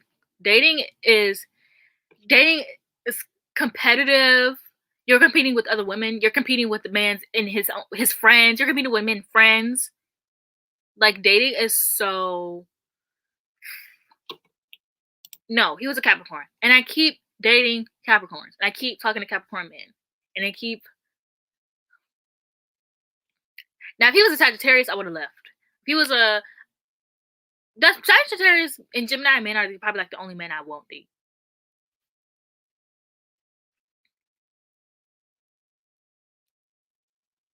Yeah, like I definitely would make a great stepmom. I eventually would be open to it, but like at 22, for me, that's just a bit. Yeah, I never tell anyone I love them. I barely tell my family. That's just my own personal trauma.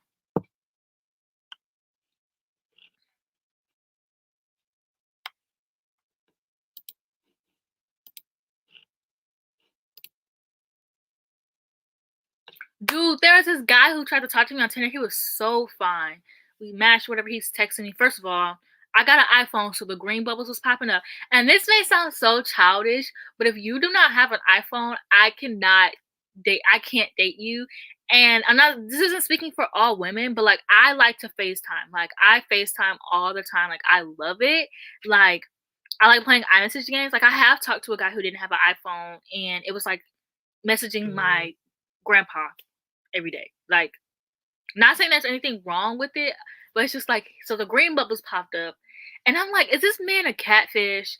He had 3 kids. He still lives with his baby mama, and he was crazy. We just started talking. He was crazy. Like, I stopped messaging after I found out he had like 3 kids and still lived with his baby mama. He was like, he responded. I said something. He responded, and I didn't respond. Then he was like, good night. Didn't respond. The next morning, he was like, hey, didn't respond. I said no. Mm-mm.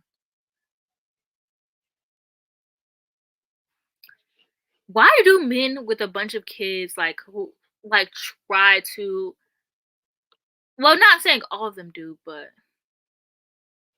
oh yeah, baby mama drama is a big part. That's why I can't date a man with kids. Like unless you're on good terms with your baby mom, then like maybe. But even then, you're not about to have somebody come into my house trying to fight me. No, I'm too pretty to fight. I don't do that. Plus, I might try to bite someone, and then like they might pull out a knife, and I can't. Fighting terrifies me because I definitely will try to bite you.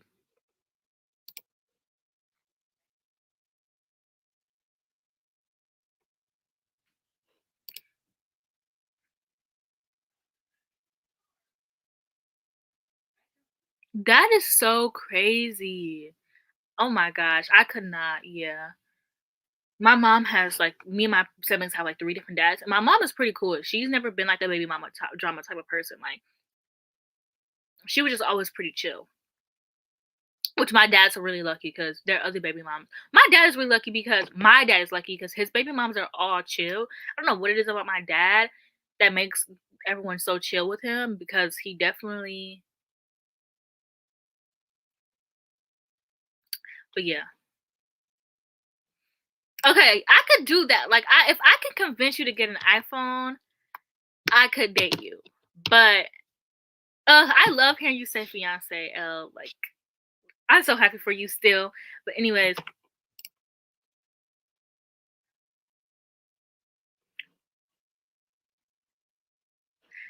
but yeah, like if you don't mind me asking, how old are you? Because I feel like at like 27, 30, like people are gonna start having kids. Like I feel like it's gonna be hard to find. Well, no, because I date guys who are older than me, so I find like my dating.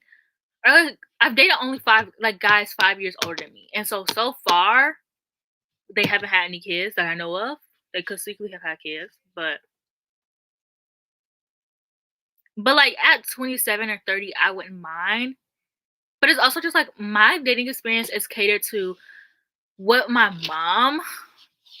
my mom would react. Basically, because I still live with my mom. So if I tell my mom, yeah, I'm dating this guy and he's 3 kids, she's not gonna go with that.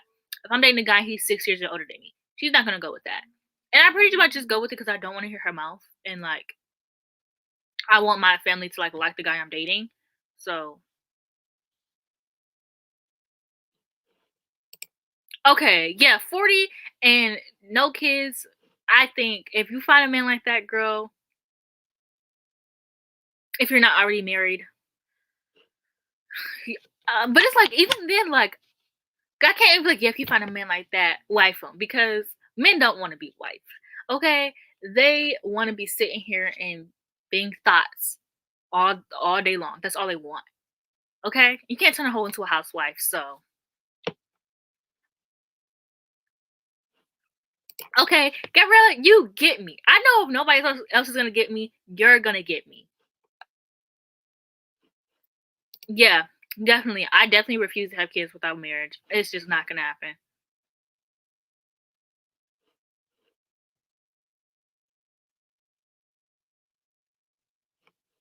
Oh my gosh. When I don't think anyone in my high school is really getting. Everyone's having baby showers. Everyone's having babies. I know, right? That's what I'm saying. What is this? My birthday candle. Can you pass me my Birthday's in 4 months, man. Yeah, but it's a company I'm working with. It's over here. Ew. Here you go. Here you go.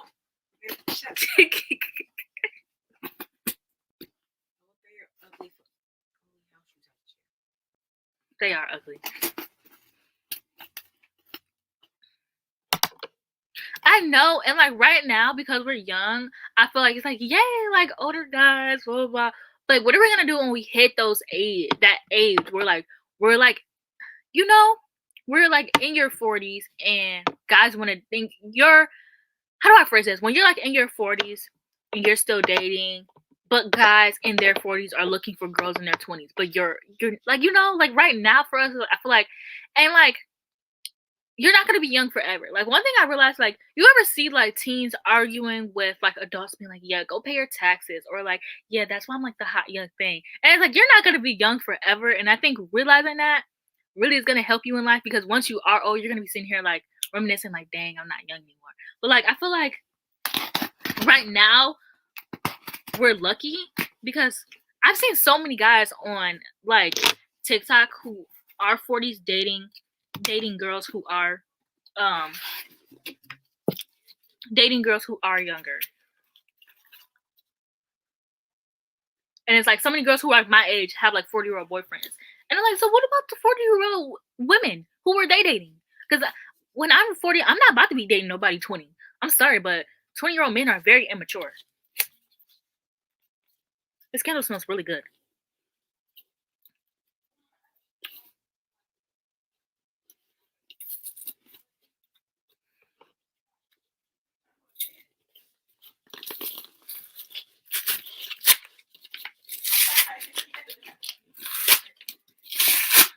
I feel like a pick-me when I say this, but in my city, it's very common to have kids without being married. Like, so many of people I went to high school with are having baby showers, and that couldn't be me.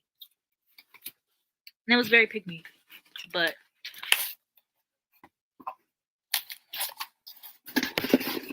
more trash to take out. Wow, yay me. But anyways, this is a candle I got.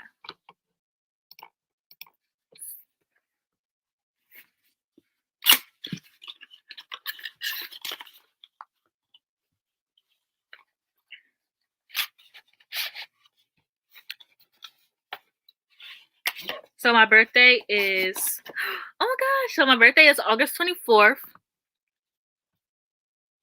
Can you see that? And it has that I'm a Leo Virgo cusp on here. I love that. Because I am. And my planet is ruled by Mercury.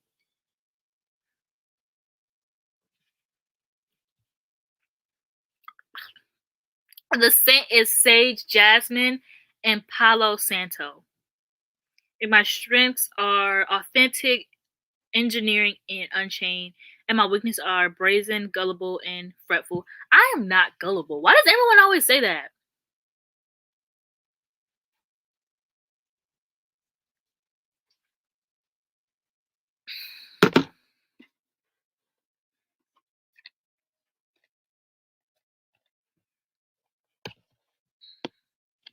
I have to take a picture of this.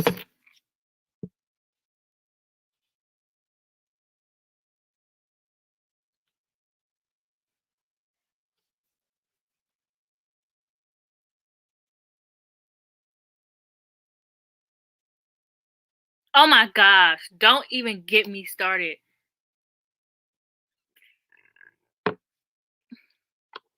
Jocelyn's birthday is August 8th, I think, and Danae's birthday is August 10th.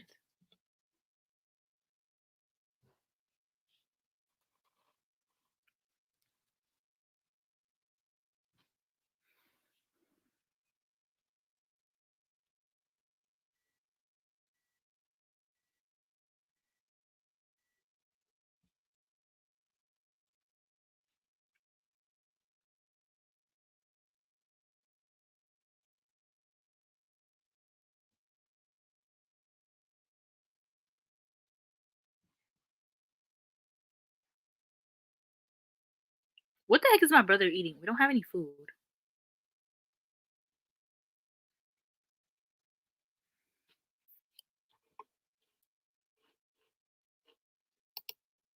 I'm so sorry, but you're gonna have to change your birthday.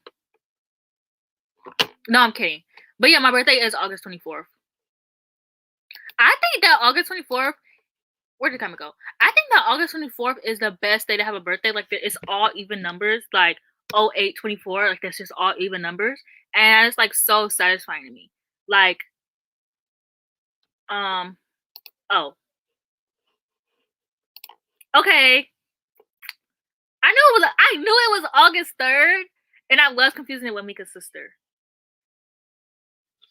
And I did not know you were even here. You know what?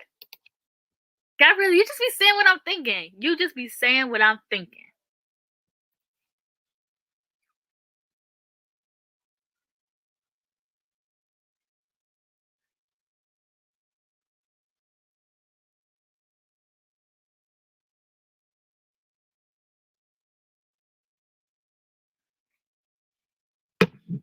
I'm so disappointed because I am great with birthdays. Like I am amazing with birthdays. That was my only slip up, but I'm gonna I'm gonna do better next time. I'm sorry, but that would have been. I literally remember this day, 666, and my grandma did not want to leave her house this day. Like I literally will never forget that day. Um,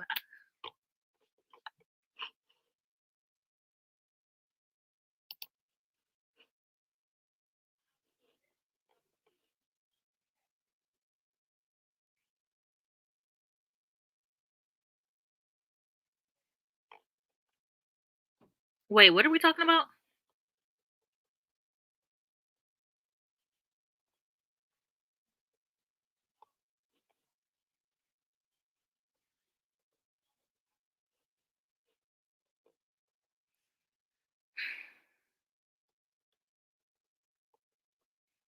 Okay, I found the original comment.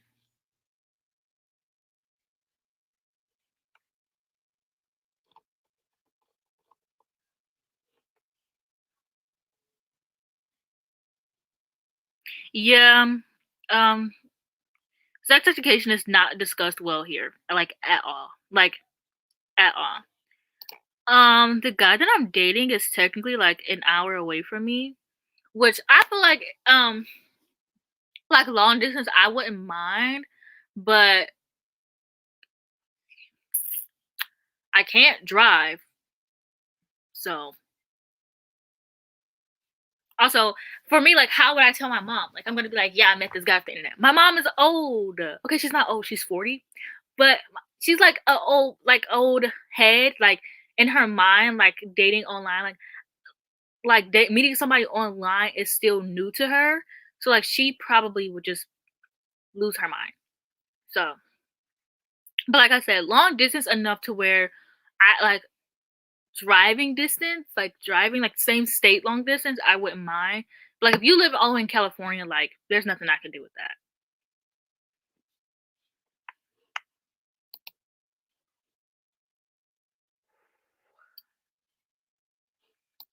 The guy I met is on Tinder and I still have not told my mom.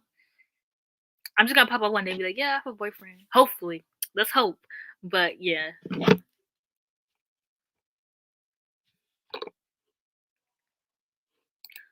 Long distance does mean a different state, but for me, for someone who doesn't I think long distance is if you have to like if you have to drive an hour to see someone, that's technically long distance because you can't see that person like all the time. But long distance does mean out of state. But for me, it also means like if I live on the lower peninsula and you live in the upper peninsula of Michigan, but especially because Michigan has like Michigan literally has a lower peninsula and upper peninsula. Like it's like two parts to Michigan. Like there's like a whole like island a part of Michigan. So like I don't know.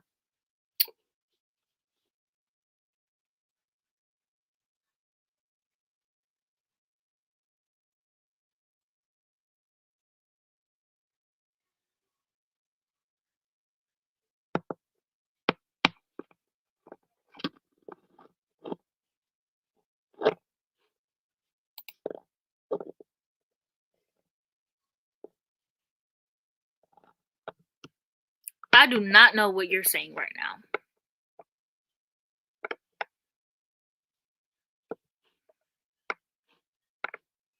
Eh,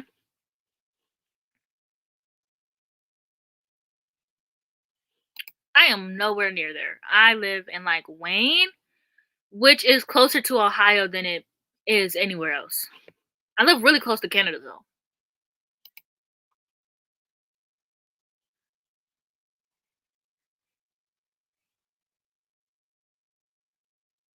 Exactly, exactly.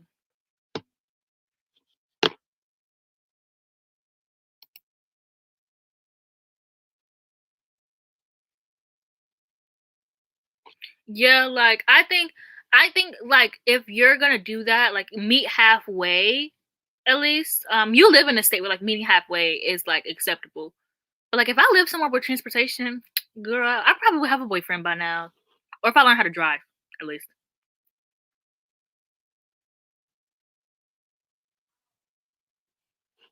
Oh, okay, okay.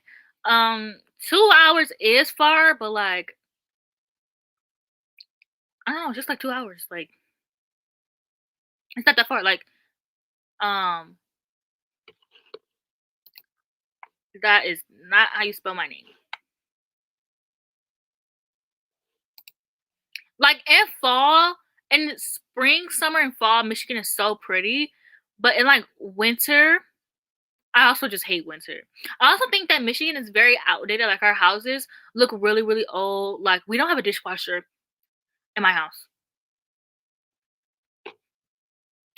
Why?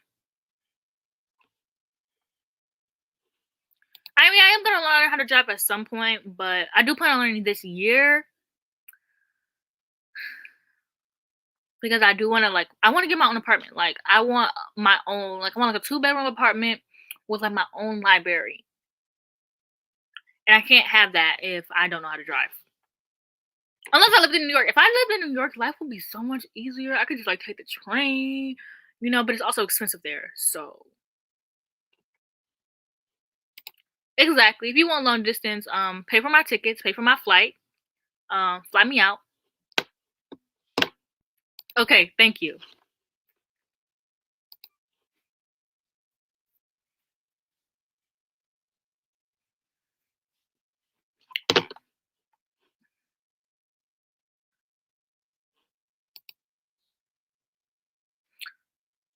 Maybe I'm thinking about a different Wayne because I'm not seeing that here.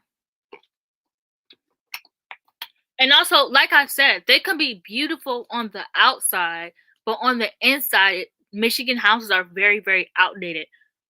No dishwashers, no Westland is really pretty, but Wayne, it's the ghetto here.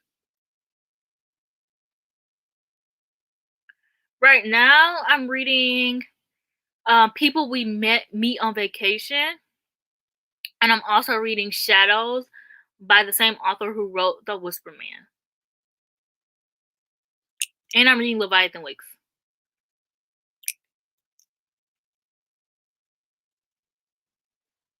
What? Ohio doesn't get that cold. That's crazy. I was just in Ohio last like 2 weeks ago. We went to Kalahari for my cousin's birthday.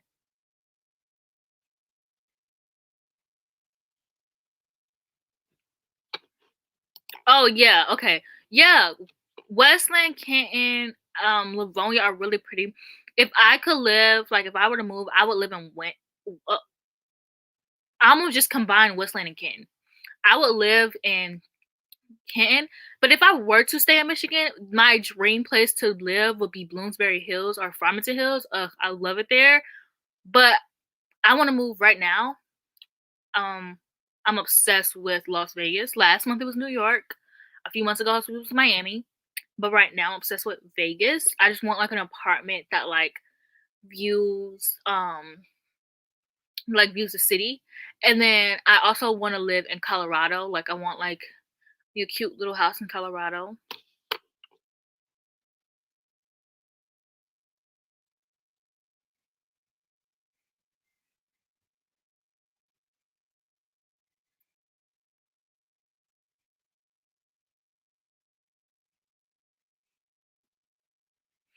Yeah, yeah. I will move to Atlanta.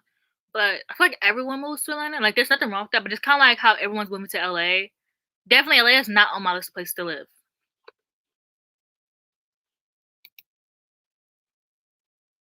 Shayla. Come on now.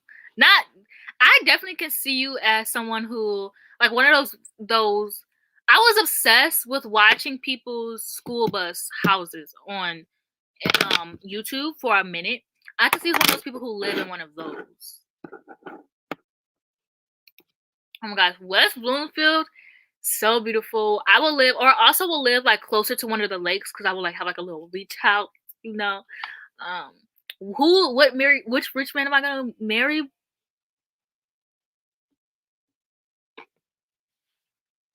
LA is definitely the last. It's like number 50. Like I would move to Hawaii. Well, actually, I would like to live in Hawaii. Like Hawaii is so beautiful, but I also don't want to because I don't want to like, not offend anyone. But you know how people are like, "Oh, please stop moving to Hawaii." So like, I wouldn't move to Hawaii because of that, but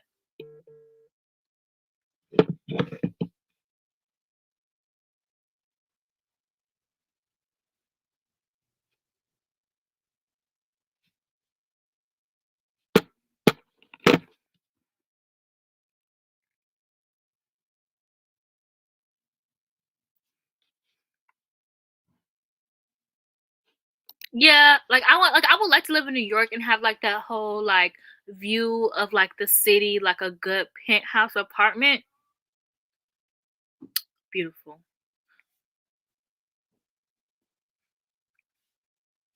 I know. That's why I stopped watching. It's like I even was obsessed with tiny houses, but then I was like, it just seems so like claustrophobic.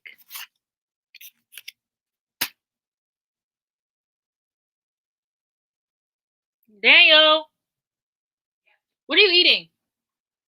Mommy gave me shrimp. What? You ate it all? Yes. Aw.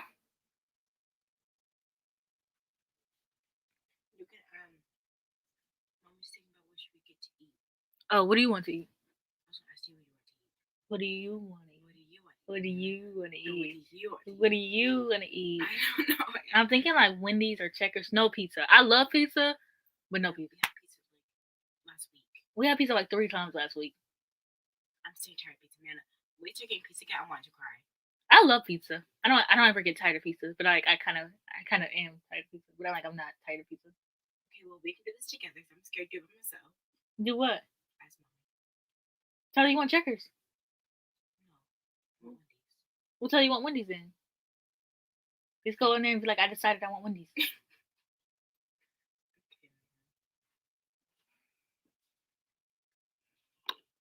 Oh my gosh, that would be amazing. But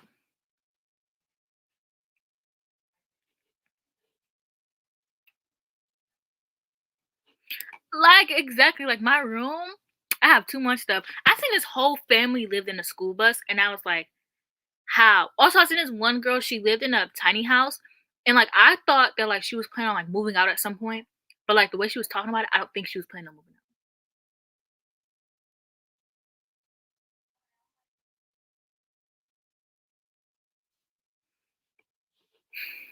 Oh my gosh, I suck at building some houses. I just do the little houses that they give me, and I go on about my life.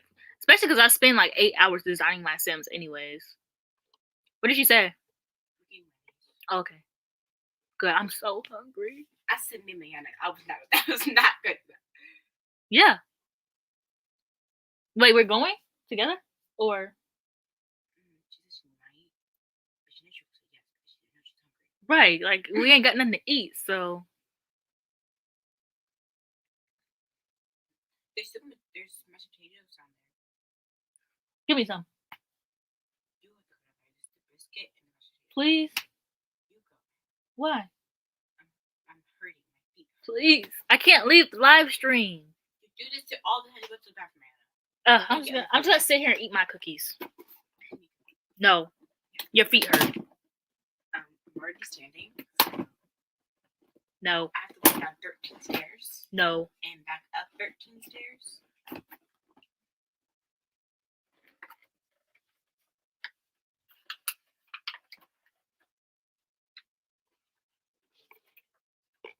I think I want to live in Manhattan, which I know is like the most expensive place to live, but I'm an expensive girl.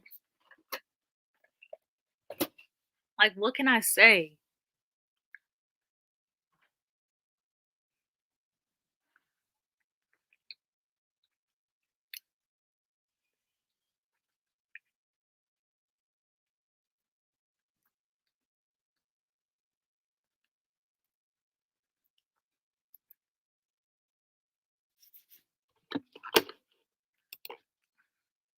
Honestly, that sounds so iconic.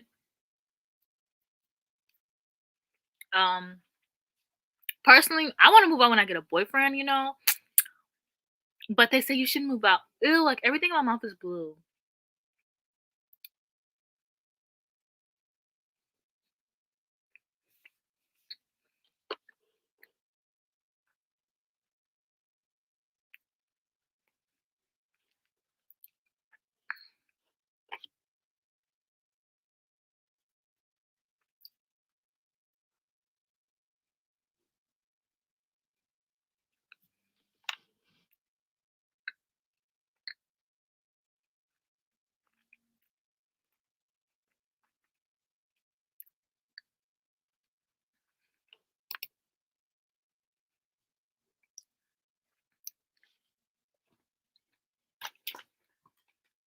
I think I just got blessed. Like, my grandma is like obsessed with expensive stuff. She's very materialistic.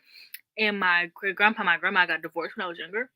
So my grandma literally only just does stuff to one up my grandpa. There was one year I went to Disney World twice in one summer just because my grandpa took me. And my grandma was like, oh, hell no. So she took me.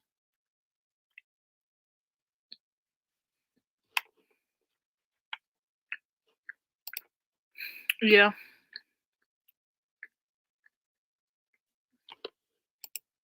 Okay, maybe to you, but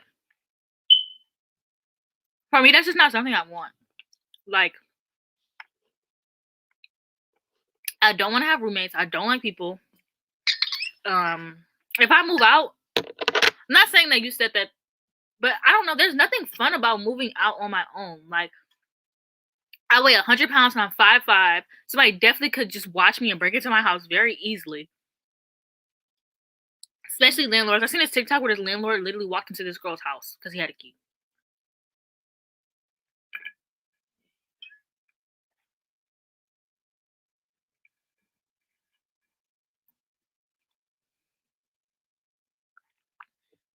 But I just don't find any.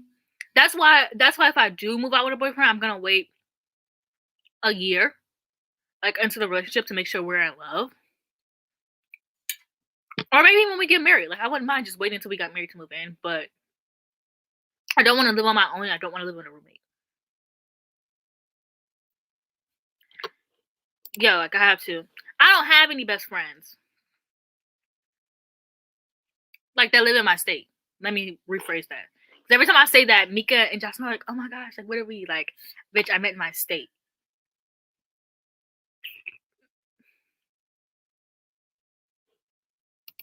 Yeah, I could never do that, though. But I think that life will work out the way that I want it to. Like,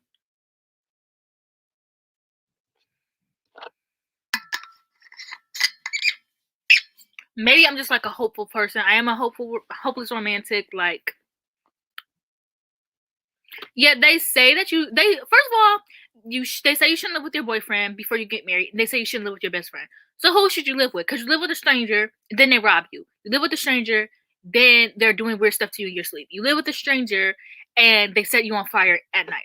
Like, which one? Like, which one is it? I don't like. I'm not a dog person.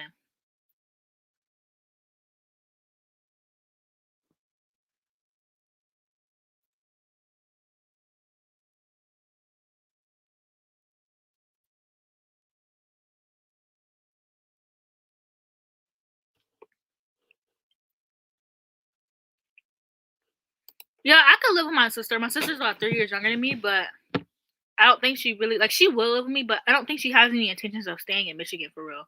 Which I don't blame her.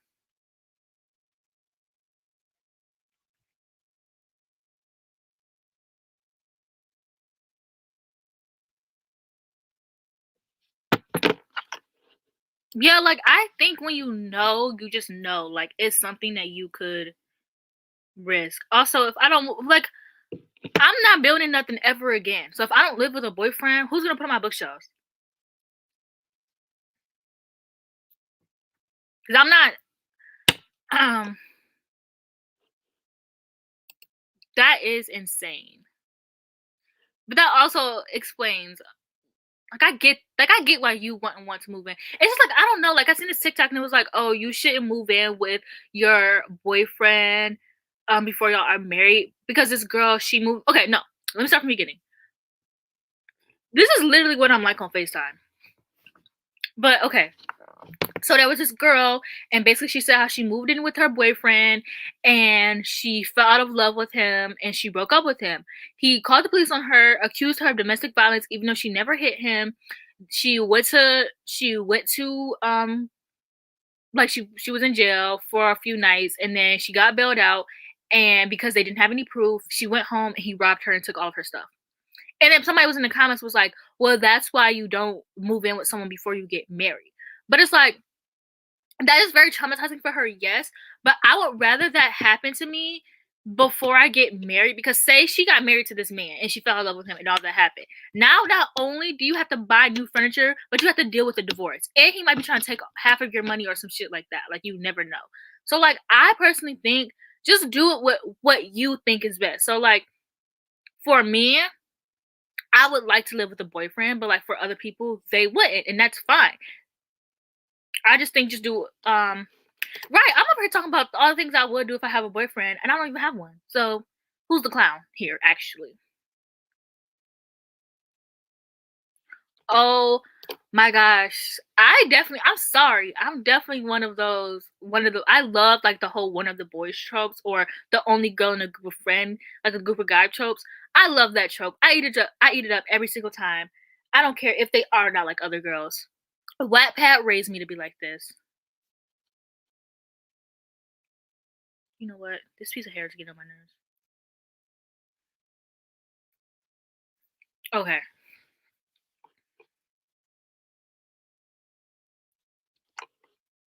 Okay, we're thinking the same here. We're thinking the same here.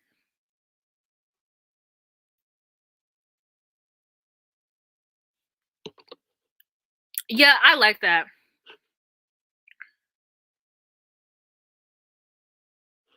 Oh my gosh, yes, you have to share a house with a man. I seen this TikTok and it was like, well, I'm learning that like I always thought I was talking to this about Jocelyn last night, but I always thought my aesthetic was like not minimum. Like, girl, if you see my room, like look at my room. There's nothing minimalist about my room, okay? But I always like the aesthetic of like the gray couch with like the silver like table and like the silver like accents of furniture. And so I watched Nikki from Nikki and Gabby. She redid her apartment and she made it very like I just like the aesthetic of her apartment there. And I realized that I can't be one of those like minimal girls who like have gray and silver apartments. Like, and then I think when you do have that apartment, it's really hard to keep up with because say you do get a boyfriend, he want to put a basketball hoop on the door. What are you gonna do? Tell him no? Because like okay, like ideally, if you live with a man and you want to do all the decorating, you want him to not want to put any work, but he lives there too. Like you want to make it feel like both of you guys' homes. So like ideally, it's unrealistic to expect a man to be like okay with not putting his basketball hoop on the stupid door. So like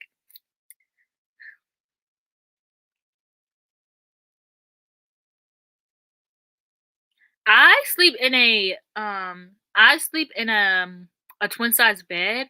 So as long as we have a queen, a king, a big bed, I would not mind sharing a bed with a man. But he has to know that once I'm ready to go to sleep, the cuddling's over. I can't be one of those people who fall asleep cuddling. Like it's so I take so long to get comfortable. Right, right. He would cook, I would wash the dishes. I would like okay, he could cook, I would bake. I would wash the dishes. Like I'm fine with cleaning. I'm a Virgo. I like cleaning. Like, well, not cleaning this house, but like I think I would be pretty good with keeping up a house.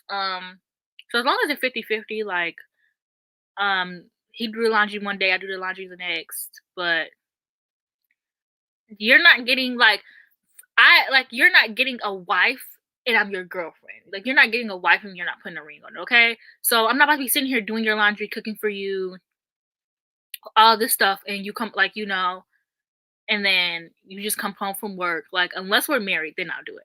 I don't care, even if I don't like even if we're just dating. Well, I think that if I had a boyfriend who was rich enough to where I didn't have to have a job, I wouldn't mind cooking dinner for him every day. I can't even cook, okay? Well, I can't cook, but I don't. So I wouldn't mind it. But he would have to have money in order like money enough money in order for me to just stay home and live, okay? Not one of them stay home and live and me struggling to figure out like how I'm gonna like pay the bill. Like I mean comfortable. Comfortable. Like he'd be like, yeah, you don't have to work, baby girl. Like, okay, period. You know what I'm saying?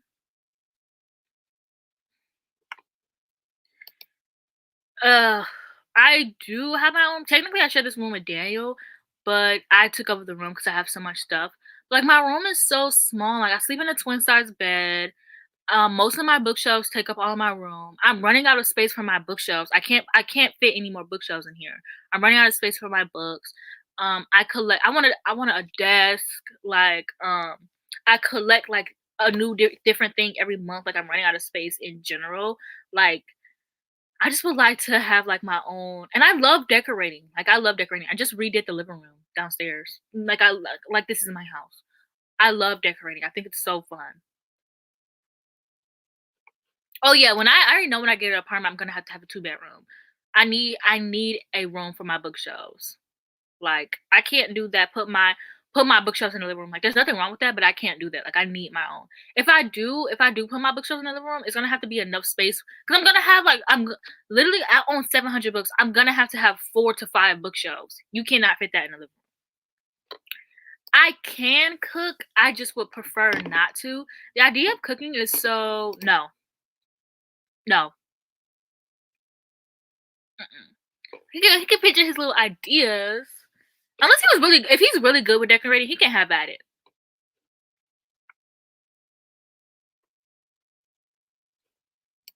Right, the vibes, yes. When my sister used to cook, we used to have this thing where I would sit in the kitchen with her and I would play the music, I would be the DJ, and we would just dance and she would cook. And that was I would bring the vibes and she would do the cooking. And then whoever had to watch it just had to do the dishes.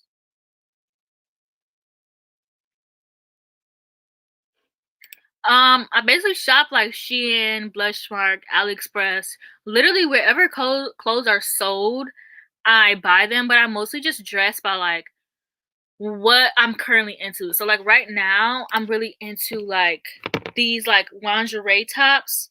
I have a bunch of them. I wanted to wear this one today, but it's definitely see-through.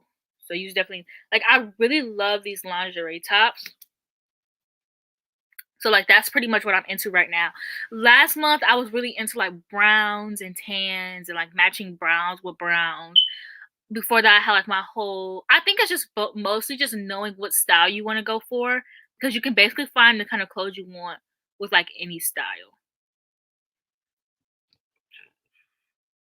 Oh my gosh, I am so obsessed with Lofts. Before New Girl, I was so obsessed with Lofts. Like I've always been obsessed with Lofts. I definitely would have one. I would have a loft, a penthouse. Um,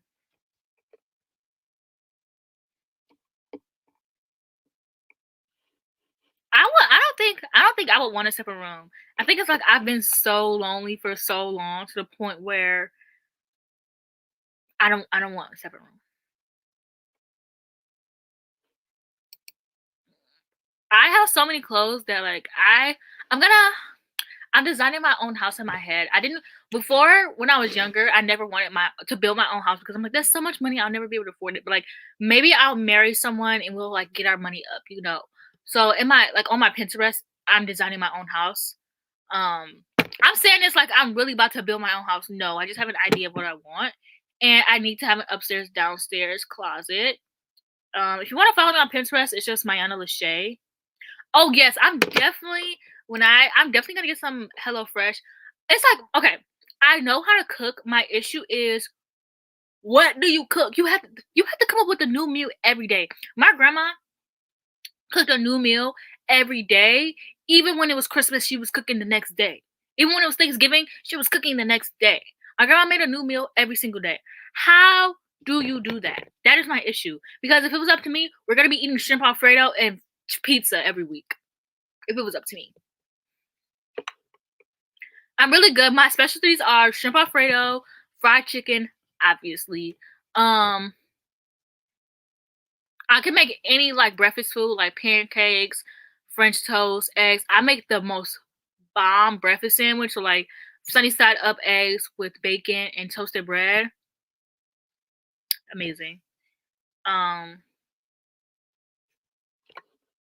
yeah, literally. There was one point when I was ordering Taco Bell for a week straight. I definitely need a walk-in closet. Oh yeah, and then my grandma, like my favorite thing about my grandma was that she like we had leftovers. So like say she made like chicken, corn, and mashed potatoes, but you don't like mashed potatoes. Well, she made spaghetti yesterday, so you could have like chicken and spaghetti.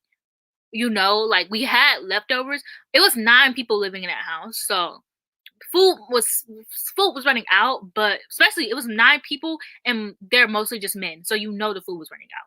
So that's probably like one of the biggest reasons why my grandma cooked every day. But she was cooking every day before it was like 9 people in the house, you know? When it was just like me and 3 of my brothers, she would cook all the time.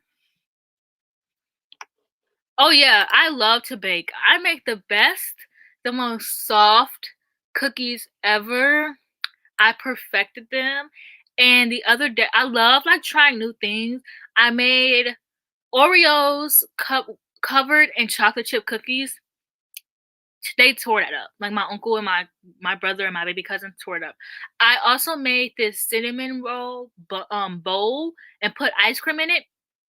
That's heaven. If you can make that, basically what you do is you take a cupcake pan and you put the cinnamon roll around the bottom of the cupcake pan to form the bowl, and then you just put it in the oven for the normal amount of time. The only thing is I cannot get how to make the cinnamon roll bowl perfectly a bowl. But once I got that down packed, and then you put ice cream on it, and then you put the cinnamon roll cream on it. Literally, please make it. Like,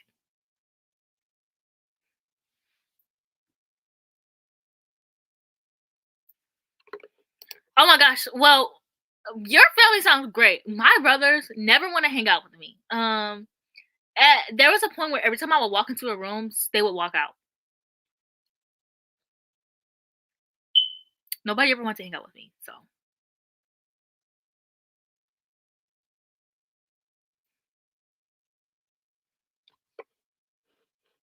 okay, I definitely make the cookies just packed cookies or like the cookies that you like. Um, well, I prefer the cookies that you roll yourself because you can control how big they are. I am eventually gonna start making my own cookies, but just the kind that like you like put eggs into and stuff. When I was younger, I literally tried to make my own cookies from scratch and they came out horrible. And then last Thanksgiving, I tried to make my own cookies from the egg, like where you basically make it yourself. So I'm slowly learning to like actually make my own cookies. And then like I perfected like making them super, super soft. I mean, we're mean to each other, so it's not that I care, especially because I get like if I walk into the living room, we have two, so we have a living room and a den. If I walk into the living room, which has the biggest TV, and they walk out, I get the big TV to myself. So at the end, who wins here?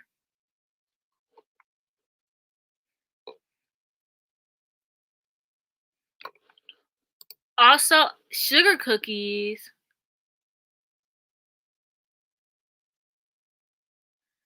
Sugar cookies are good, but it's like I like the sugar cookies that they sell, like the Doughboy cookie sugar cookies, the ones they have for every season. They have Easter ones. Like people are really buying up these cookies for real. But what was I gonna say? Oh, to Autobots I Love Before, I got a special edition. I think of P.S. I Still Love You, and no, I think it was Always and Forever Laura Jean, and they have no. I think it's the first edition. I think it's to Autobots I Love Before. Either one of those books, they're special editions, and they have a playlist at the back, and it also has like not cookie recipes, but baking recipes at the back.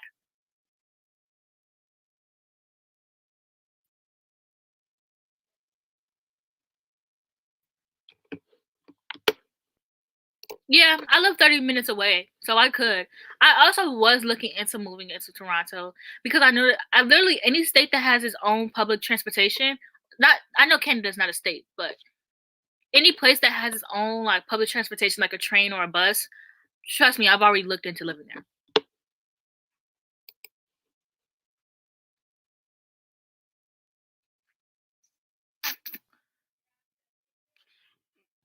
Yeah. Oh my gosh, literally, that's all I want to do. I want to bake. Oh my gosh, literally, I watched All the Boys I Love Before on Valentine's Day, and I baked cookies for this boy, and we hung out. He didn't buy me anything. I made him a card. He we stopped talking literally the next day. So I'm never baking for a man unless he's my boyfriend ever again.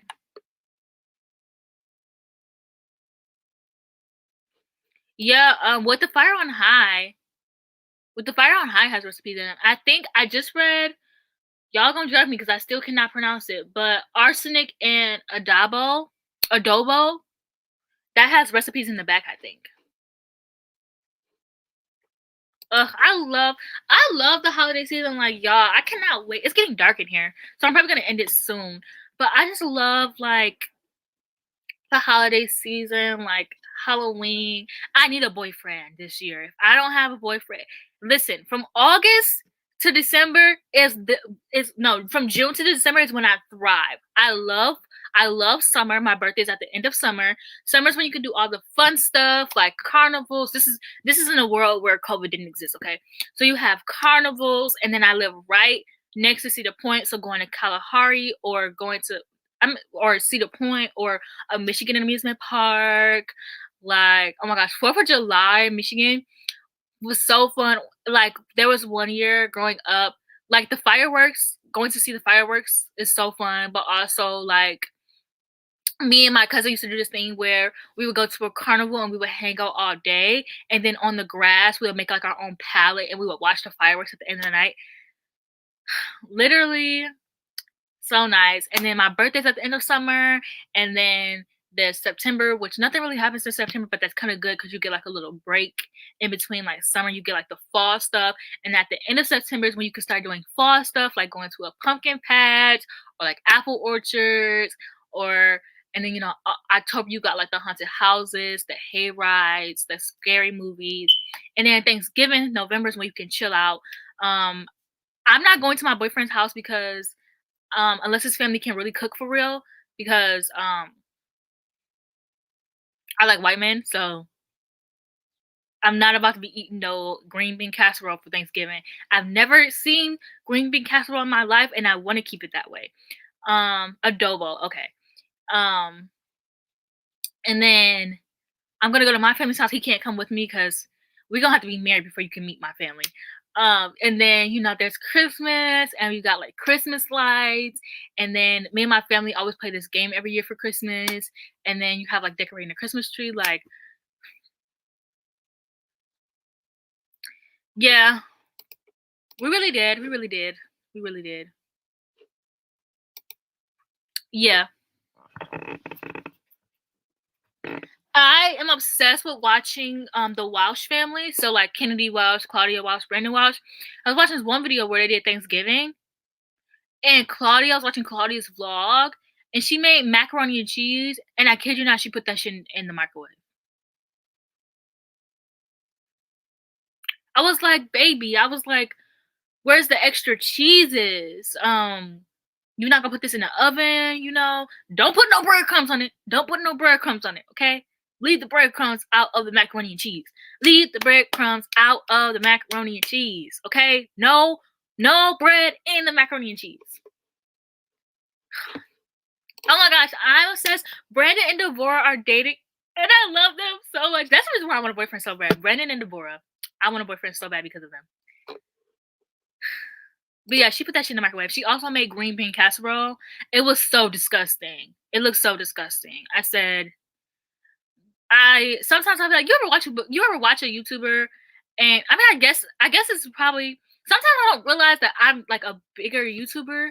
Like, but you ever watch one with like 100,000 subscribers, and you're like, wow, I want to be their friend. Like, they just seem fun to hang out with. Sometimes I used to be like, yeah, like I want to hang out with them. When I seen that Thanksgiving video, I said, yeah, I'm glad we're not friends. Boy, once my future boyfriend tastes that black food, oh yeah. My grandma, okay, so my grandma that I was talking about earlier, she passed away a few years ago, so sadly he won't get to taste her food. But my grandma, who lives in Texas, when she cooks, okay? So once he tastes her food, or my dad can cook really, really good. Yeah, she lives in her own apartment with her cats, and then her sister lives her sister lives like in the same complex as her, like right down the hall. Like, that is so cute to me. Actually, I think all of them, like even her, like the manager, like even Brenda's like manager, Devorah, like they all live in that damn complex. Like, I want to live there too. Oh my gosh. Literally. Somebody said that they think that Ross probably whispered, "You don't have to lie to them," or something like that, which he probably did.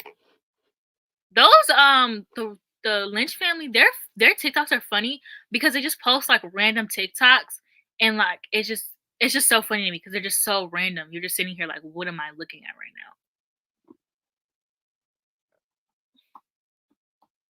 I'm gonna turn. Dang, I can't turn this around. Or maybe I could put the lamp behind me.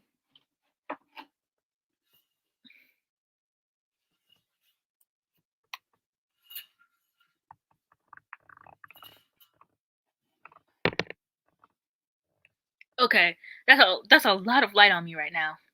Whoa.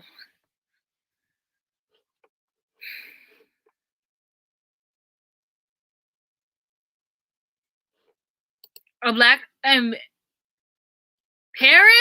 I need to go.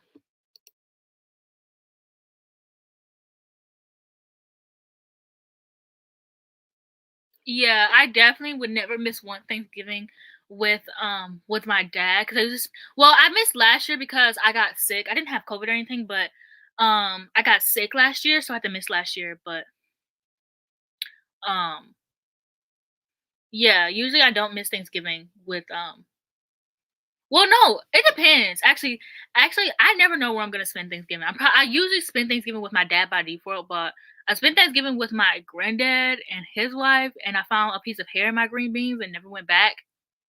And my grandma does not cook. My grandma that's alive, who lives in Texas, she does not cook that often. So we got lucky in 2019. And then last year I got sick. So I'll probably spend Thanksgiving with my dad because my mom, we haven't done Thanksgiving with my mom since she got her divorce. So she doesn't really cook like that. So, ooh, girl, I don't even make my own plate on Thanksgiving. Okay, yes, I do. Sometimes it depends on who I'm with. But I'm sorry, I'm not making, yeah, once I make a man's plate, no, that's so embarrassing. Like, okay. You at the family, you at the family cookout, you at Thanksgiving, and you making his plate and somebody walks in. And they're like, girl, then you just eat and you're like, yeah, this is for my boyfriend. No, I'm sorry. That's embarrassing. Like I would do that, but like in retrospect, making a plate for a man is so embarrassing because like everyone knows like, oh girl, you in love. Like it's embarrassing. I'm sorry. It is so embarrassing. Especially at the family cookout. No. Because at least at my dad's kitchen, like nobody can really see you in the kitchen unless they like walk past the kitchen or they're in the kitchen. But like nobody really knows where you are unless like they're with you. So like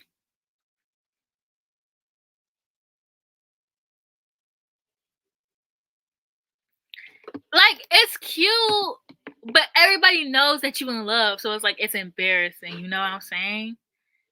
But I want a man to make a plate for her, especially if he's if he's a ugh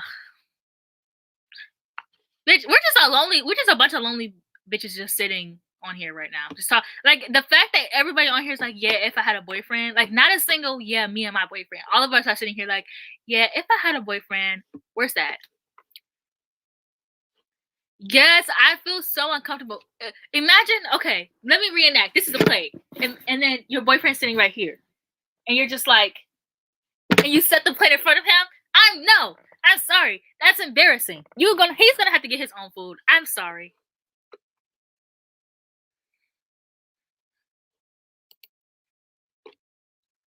I don't know. I don't know. Exactly, exactly. At my dad's house, nobody really pays you any attention. So I think my dad, he would definitely notice. Like he would definitely be paying attention. But like nobody else in my dad's house really pays anyone any attention.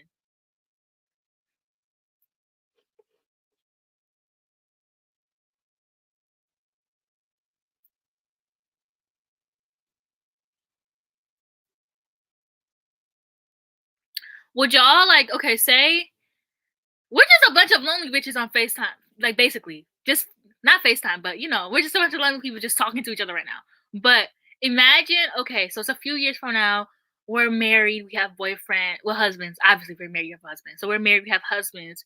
Would you do your own Thanksgiving dinner, like at your house, or like would you like go to your family's house? Like, how would y'all do Thanksgiving like once you're married?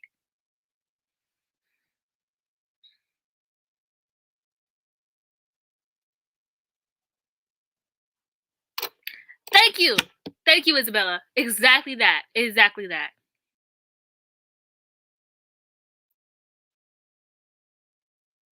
I'm sorry, I'm gonna have to whisper like, "This is mac and cheese. This is collard greens. This is this. This is this. This is this." That's the most I do. That's the most I do. Okay, this makes sense. I think we would have to host our own Thanksgiving because no, but then well, I think hopefully I would know how to like cook big meals by then. I want like a big family, so I think we have to host our own. My godmom, she did Thanksgiving dinner, so maybe we would do that. But like my mom doesn't cook. Like my mom doesn't cook for Thanksgiving, so I don't know what we would do. That's true, but also like I think with like black and like Latinx family, like you don't stop going to somebody's house for Thanksgiving unless um really you really don't like it's really like you don't really stop going there unless like the family like falls apart or something like that. Like my family stopped going for Thanksgiving just because our family fell apart. Like we stopped doing big stuff for Thanksgiving just because our family fell apart. Like you don't really like black families and Latinx families really don't like stop going to like their mom's house unless like they have like a bunch of kids of their own and they're like, at the age, like 60 or something. You know what I'm trying to say? I'm definitely hungry right now. Like definitely. Yeah, one year we went, I didn't know buffets were still open. But then you had to eat like what kind of buffet was it? Was it like a white people buffet? Like what kind of buffet was it? Cause I couldn't do a buffet for Thanksgiving. I'm sorry. I need good food. I need good food. And I love leftovers. Like, um, 4th of July leftovers hit. Oh my gosh, y'all. What are we gonna do for 4th of July when we all have boyfriends and he gotta come to the cookouts? Oh my gosh. This is so embarrassing.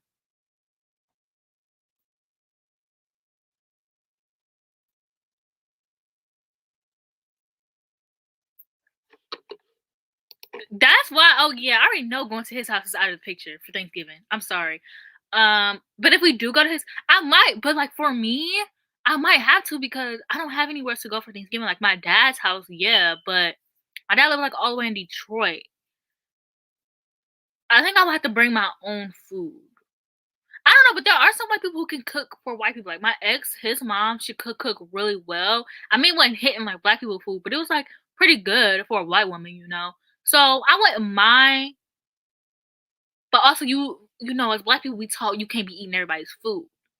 So at the same time, I don't know. Okay, okay, okay. I will go. I will go to a buffet then. Oh my gosh. We did. We used to host Thanksgiving dinners at my house when I was younger, and I loved it. I loved it.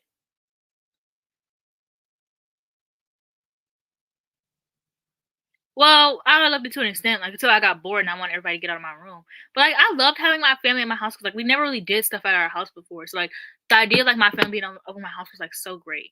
Or like also we had like our own Thanksgiving where we all just like it was just us, like nobody came over. I know I'm a very like immediate family kind of person. Like I know that you should probably treat your your extended family a lot better, but like the idea of just having Thanksgiving dinner with like, just you and another person is so like I think my ideal Thanksgiving would just be me. This is when I'm married. Like me and my husband, our kids. We watch some holiday like Thanksgiving kind of movies or like just some fun movies like family movies and we just chill and eat and all day and that's all we do all day. Like that is my ideal Thanksgiving.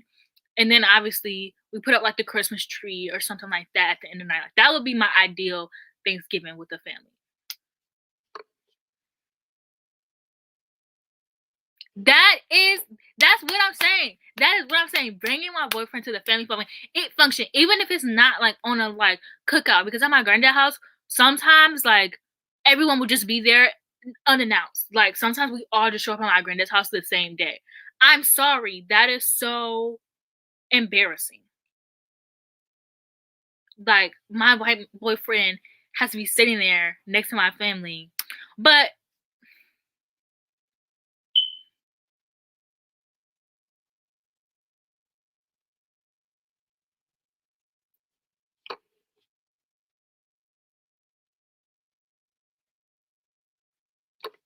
okay, exactly, exactly. Like he has to sit there and have conversations with my granddad, which my granddad probably will get along with anyone, just because he likes like all types of music, and my granddad's such a big nerd. And so I love nerds. Like I love nerdy guys, or like guys, not nerdy guys, but like geeky guys, like guys who are into like nerdy stuff. I don't know. So I think my granddad will be like that would be fine. But like also my granddad lives in like Detroit. Most of my family's from like Detroit. Like that's is my eyelash.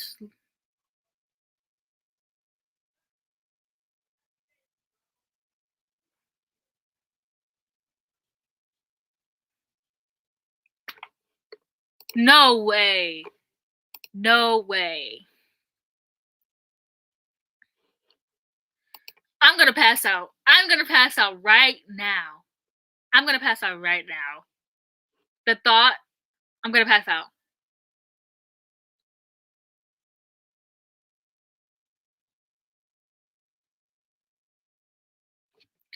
Think about when you're married and you like, okay, for like all of y'all who like white men, all of my like women of color who like white men, or even if you date white men, but like and you're not like even if you are and you're even if you are white and you date white men, like think about like you're older, you're married, and you have to have both sides of the family at your house.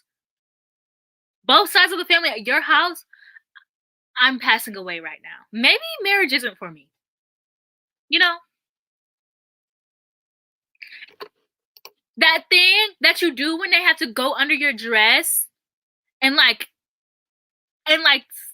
bite the garnet thingy and like nope, that's canceled. We're taking that out of the wedding.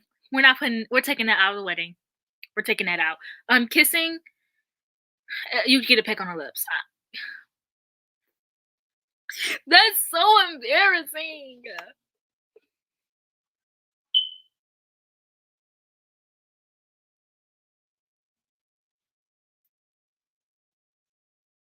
Like just thinking about like a wedding. Like I obviously want to be married one day, but that sometimes I think about my wedding and like people have to watch us have our first dance together, or like you're the center of attention at your own wedding. So like even if I'm just chilling, we're just minding our own business, just sitting there being a couple. Like I feel like I want that kind of wedding though. Like I want to be so connected to my husband, like no one else in the world exists. Like we're just sitting at our wedding at the table, just like giggling and like being touchy feely and just like talking to each other and like nobody else is there. But then you have to realize that everyone else is paying attention to you. Like I love being the center of attention until I'm the center of attention.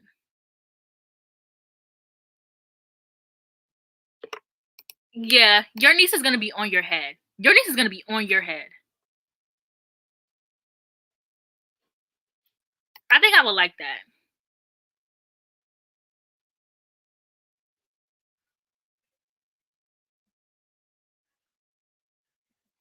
Alicia, what the heck are you talking about?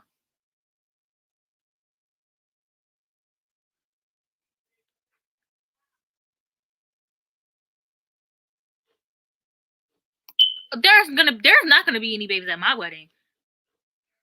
No, thank you. Ew, thanks, Mika. Well, I didn't mean to say ill, but yeah. Oh, yeah, I already have my rules for my wedding.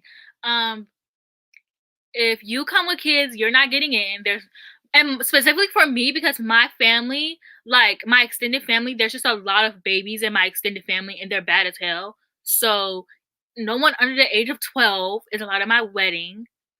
Um, so if you can't handle me down me and my husband down each other's throat, you shouldn't have came. And if you propose to somebody at my wedding, I am gonna go to jail for murder that night. Those are pretty much my only 2 rules right now. I would die. I would just go. I would die. I would die.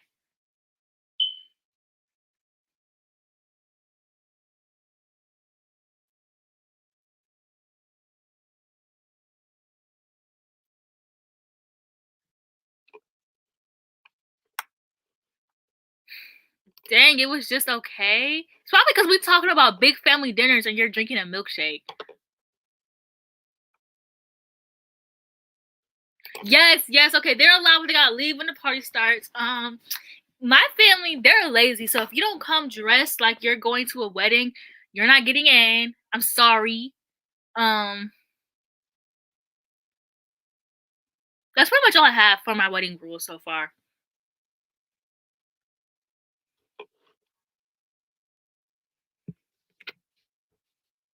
Okay, we're hitting 3 hours, so I think soon I'm gonna get off. Oh my gosh, was there a new episode of Frenemies uploaded? It was. Oh my gosh, yes! And they're talking about Khloe Kardashian. Yes, I love that for me.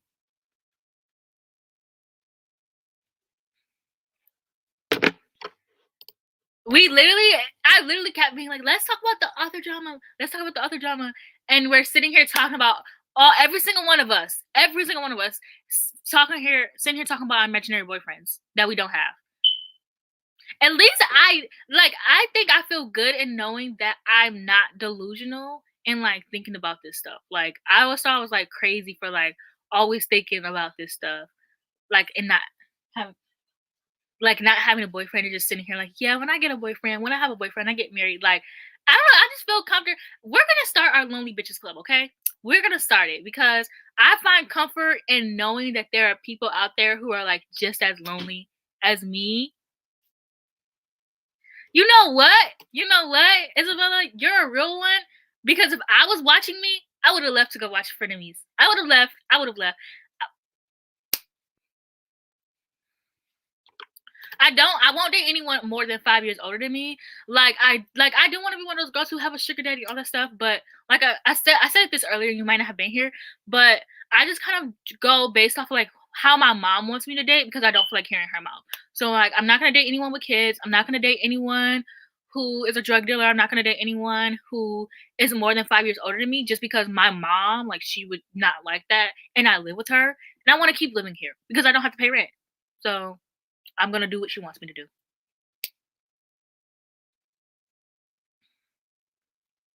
I think the author was named like Lauren Howe. Lauren Ho. It's spelled like though tough. Lauren Huff. It's spelled Hough.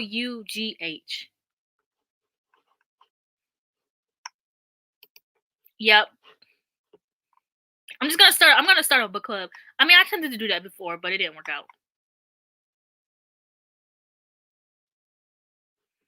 Yeah, I really like doing these. I wanted to like kind of separate the like where I talk about like current.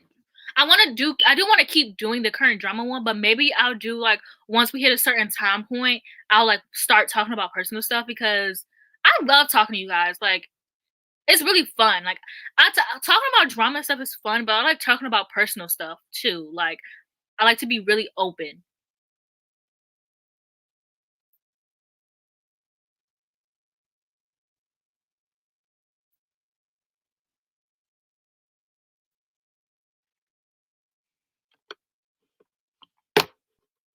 You're okay. Listen, every time I start a book club, it fails. So give me a little bit of time, and we'll come back to this. If you guys follow me on Twitter, you know I'll probably talk about it on Twitter and stuff. But I'll think about it. But I'll let you guys know. I do really want to start a new book club though, because when I hosted the Unfriendly Black Hotties book club, it was so fun. It was the only book club I kept up with like um every single month for a really long time. Most of my book clubs literally only last a month, and I never do live streams for them. But now I'm always free every Tuesday and Thursday, so I could do a live stream every Tuesday and Thursday as well. like for the book. So I'm really, really thinking about it. Girl, nobody in my family be shook. Every time shocked. Every time I tell my family I'm dating someone, their first question is he white? And I'll be like, you know it. When my mom started dating her boyfriend, we were in a car and Yummy by Justin Bieber came on, and my mom was like, yeah, Maya loves white men. So my family already know, which that's good. I introduced them at a young age. I was really smart about that, to be honest.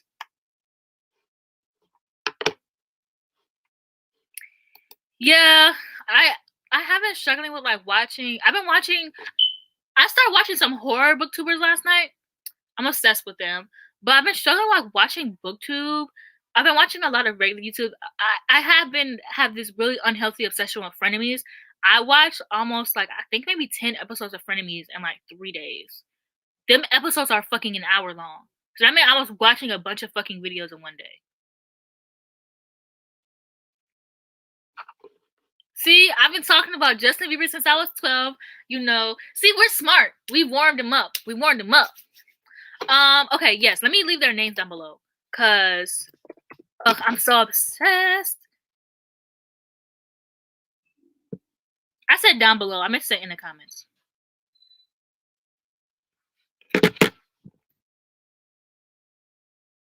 And Beth, her book shows, well, both of their book shows, but Beth, her book shows, are so beautiful, especially because she just has so many, like, I love when people read like more than one genre and like looking at their bookshelves. Like, there's nothing wrong with just reading one genre, but I love when people read like more than one genre and you like look at their bookshelf and you just see like all these books on there. These are two different people. Wait, let me see if I can copy him and fix that. No, I can't. These are two different people. Beth and Jordan are two different people, by the way.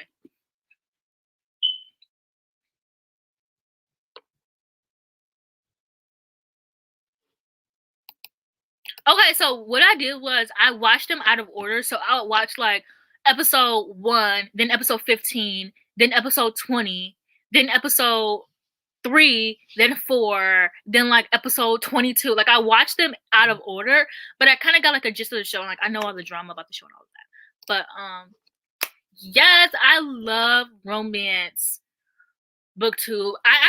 I'm filming 2 videos. I'm gonna be filming I think I'm gonna start doing more recommendations because Jess from Peace Love Books and one of my other favorite booktubers, I'm blanking on her name right now. They do mostly recommendations, and I love doing recommendations. Like I get the best recommendations. So towards summer I'm gonna do more romance recommendations because y'all know summertime is when I be reading my romance recommendations. My romance books, and I also found a bunch of.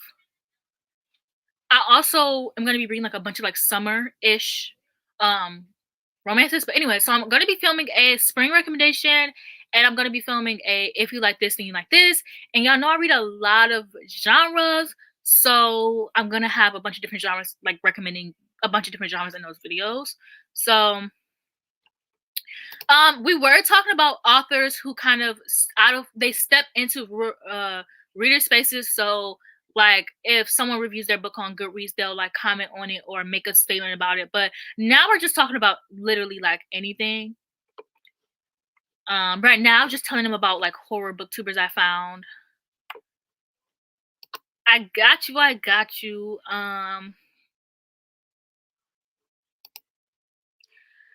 Listen, Trisha Paytas is funny, okay? Trisha Paytas is problematic, so I do understand why people don't like her, but I just realized that, like, she just has a mental illness, and a lot of the things she does is just, it's so dark on this side of my room, but a lot of the things she does is just from, like, she regrets a lot of things that she did when she was younger. She always owns up to it, and she even like the whole, like, transphobe thing, people try to call her transphobic, she was just discovering that, like, she was discovering her own like sexuality isn't the word, is it?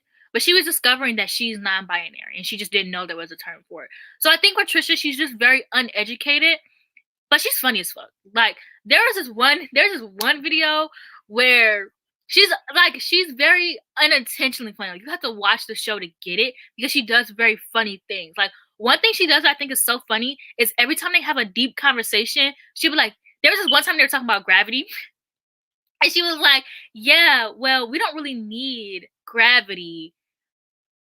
She was like, but I learned that on TikTok, and she never explained why they didn't need gravity because she clearly didn't do any research on it. But she just talks from like, she's like, yeah, I learned this on TikTok, and like that's all she knows is what she learned from TikTok. She never does any more research in it. Or there was this one episode where her and Ethan were talking about something, and he's like, yeah, because I create all the ideas for the show. And she goes, do you create them or do I create them? He goes, I create them. She goes, oh, haha, are you sure? And he's like, yeah. And she's like, oh, haha. And it's like, Trisha, you know you don't do that. Like, what are you? She's like, oh my gosh, her laugh is so funny to me. She just goes, like, it's just very, like, ditzy. I was watching an H3 highlight last night, and Ethan was, like, making fun of the way she says daddy, and it's so funny because she goes, daddy, and it's just so, it's so funny to me because why did she say it like that? There was this one whole video where they were talking about, like, something sexual. I don't know if I can say it on my live stream, but she was saying something, like, mad sexual, and they were just talking about it, and it was like something to do with her OnlyFans, and they were just sitting there talking about it, and I'm just sitting here like, you know, I want a podcast now. I always want a podcast though. I asked the guy I'm dating if he would have a podcast with me. He said yeah. So maybe if he becomes my boyfriend, you guys will get a podcast. Oh my gosh, it's so funny. It is so funny. Especially because she's like, yeah, everyone wants to F me and everyone wants to be me. And you guys, but it's really sad because when you look into Trisha, everything she does is really because of trauma. So like she literally thinks that everyone wants to F her because she's been like sexually assaulted by so many people in her life since she was a child. Oh my gosh, the story where she told about how she was held hostage like 3 different fucking times. Scary. Yeah, like, it's not like I stan Trisha or anything. Like, I understand why people won't like her. I'm not like, give her a try, guys. And I'm never gonna sit here. I'll tweet about Trisha on my private Twitter account, but I'm never gonna tweet about her on my main Twitter account. Like, she's gonna have to show a lot of improvement, and she's gonna have to do a lot more research into the things that she talks about. But I can tell that she's trying. And I think that, like, I'm just kind of getting over this whole cancel culture thing anyways. Especially because nobody is canceling James Charles when he needs to be canceled. Like, that man is a whole predator. But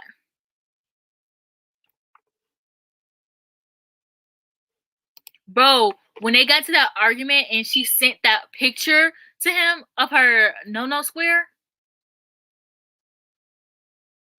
Oh yeah, Trisha has had so many things going in her life. Trisha has lived like 8 different lives, low key. Like thinking about like when she was like friends with Shane Dawson, then she was in the Vlog Squad, then she was friends with like Kian and JC for their reality show. Did they ever do more seasons of their reality show? He needs to be in jail, but he needs to be canceled for sure, and people aren't even doing that, so he's not gonna be in jail.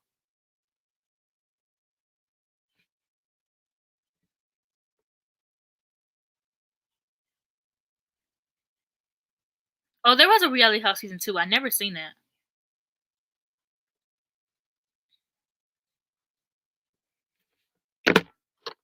Very true. I don't even think a lot of people know she has a mental illness. Like, I didn't believe Trisha had a mental illness. I was like, no, she's just like this. She's just really stupid. But like, no, she has a mental illness. She has a lot of trauma. Like when I seen that episode, I think it was like episode 2 or 3 or 4. It was like an episode. It was 2 episodes specifically where she walked off. But the one that I saw them backwards. So I saw the one where she walked off because,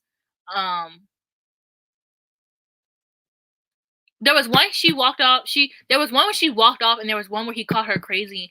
Bro, he was like, you're crazy to me. She was like, that's why you've been married for 12 years. You're unhappily married. You're obsessed with your channel. That's why this, and that. She just went in on him. I was like, God damn. She really went in on him, and he's not unhappy in his marriage. Like he loves Hila so much. Yeah, she is. She talks about her therapy all the time. Yes, there's one where she just like Jennifer. That was the second one I saw, and then there's another one where she literally like walks off the stage, like she gets up and walks away. Dog, that was so funny. Oh, she was triggered because Ethan was wrong for that one. But basically, she was like, "Oh yeah, we should get Hila on the show so people can know that we like each other." And Ethan was like, "Don't talk about Hila. Hila doesn't want to be talked about." And at first, I thought he was joking because he definitely came out of nowhere. Like it definitely came out of like nowhere. Like he randomly said it, and she got triggered, and so she just started cussing him out. And it was so funny because Moses had left to go get pizza, so he literally came back, and they were like literally arguing. Like, but Moses. Y'all, his name is Moses. He has long hair, and he is obsessed with water.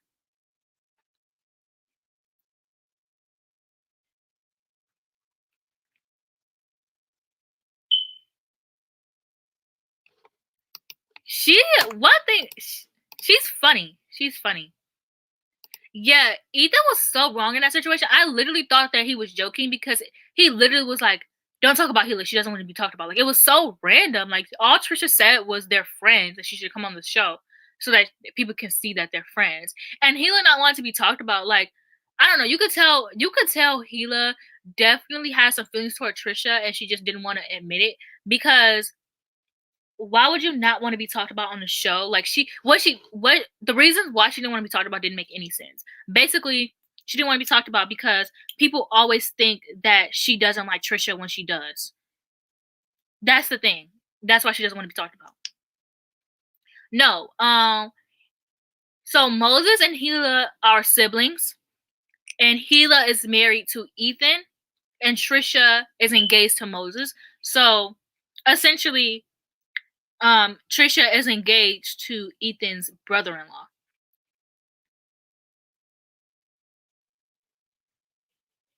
I explained that so complex, and then here's Gabriella in the comments, like she's dating his brother-in-law, but they're engaged. At first, when I first saw it, I was like, "There's no way Trisha is engaged, but not me." But like, that's actually really good for her because that relationship is helping her mentally. Sometimes people do deserve good men. She has BPD, I think.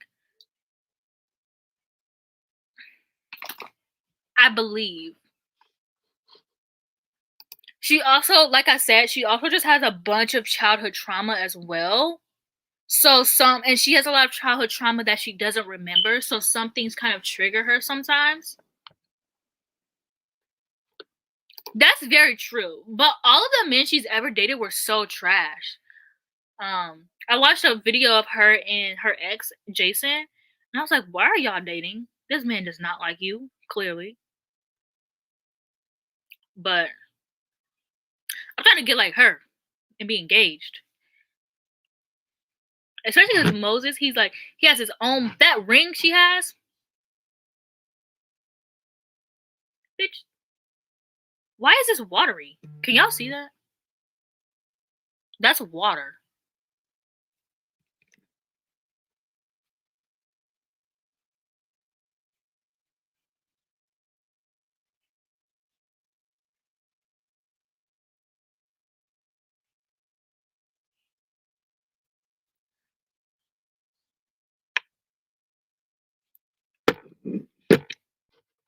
Very weird. Bro, there was one episode where they watched all the stuff she was in. It was very entertaining. Because I already knew Trisha was in. She was in this episode of it was like it was a TLC show, like My Strange Addiction or something like that. My Strange Addiction or My Weird Obsession. But she was like obsessed with tanning. Then she was on Dr. Phil. She also was on like this show. She was on a lot of random shows I've never heard of.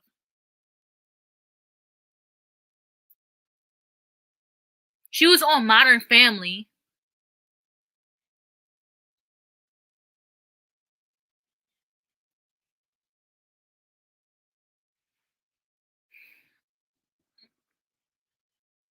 Oh yeah, she was on Big Brother. Oh my gosh.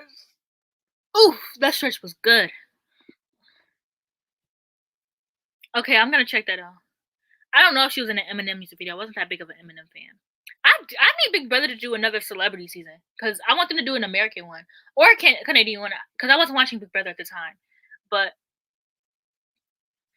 oh, did y'all hear that? Basically, and she got what she wanted. If one thing about a white woman, they're gonna get what they want. They're gonna get famous for not doing anything. I wish I could get famous for not doing anything, but here I am working at Target. But also, you could tell with Trisha, she was trying to get famous. Like, she was actually trying. I'm just gonna sit here and not do anything. Oh my gosh, yes. So many iconic memes from that season.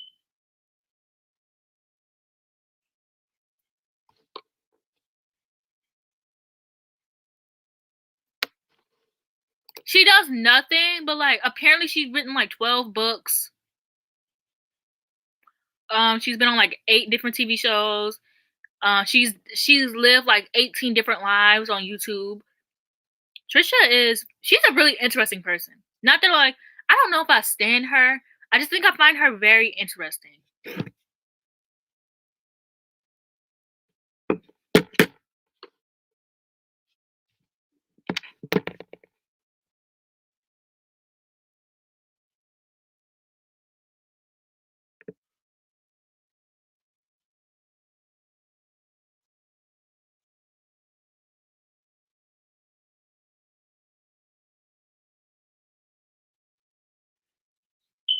Okay, but anyways, I'm going to end this live stream so I can clean my room and talk about all these books. But this was really fun, and I'm a Virgo. Yeah, I'm a Virgo, and I'm a Virgo sun and moon, so there's pretty much nobody who relates to being a Virgo more than me. But anyway, so yeah, I'm gonna end this live stream. I'll be back next week to talk about whatever drama you can think of, and if there isn't any drama, I'll just have like a regular discussion. So, and then I'm gonna think about the Lonely Bitches book club. So be on the lookout for that. And obviously this was fun as it always is, especially this live stream I found particularly really fun. But thank you guys so much for joining, and I'll be back sometime next week, usually early in the week, like Tuesday, probably. But yeah,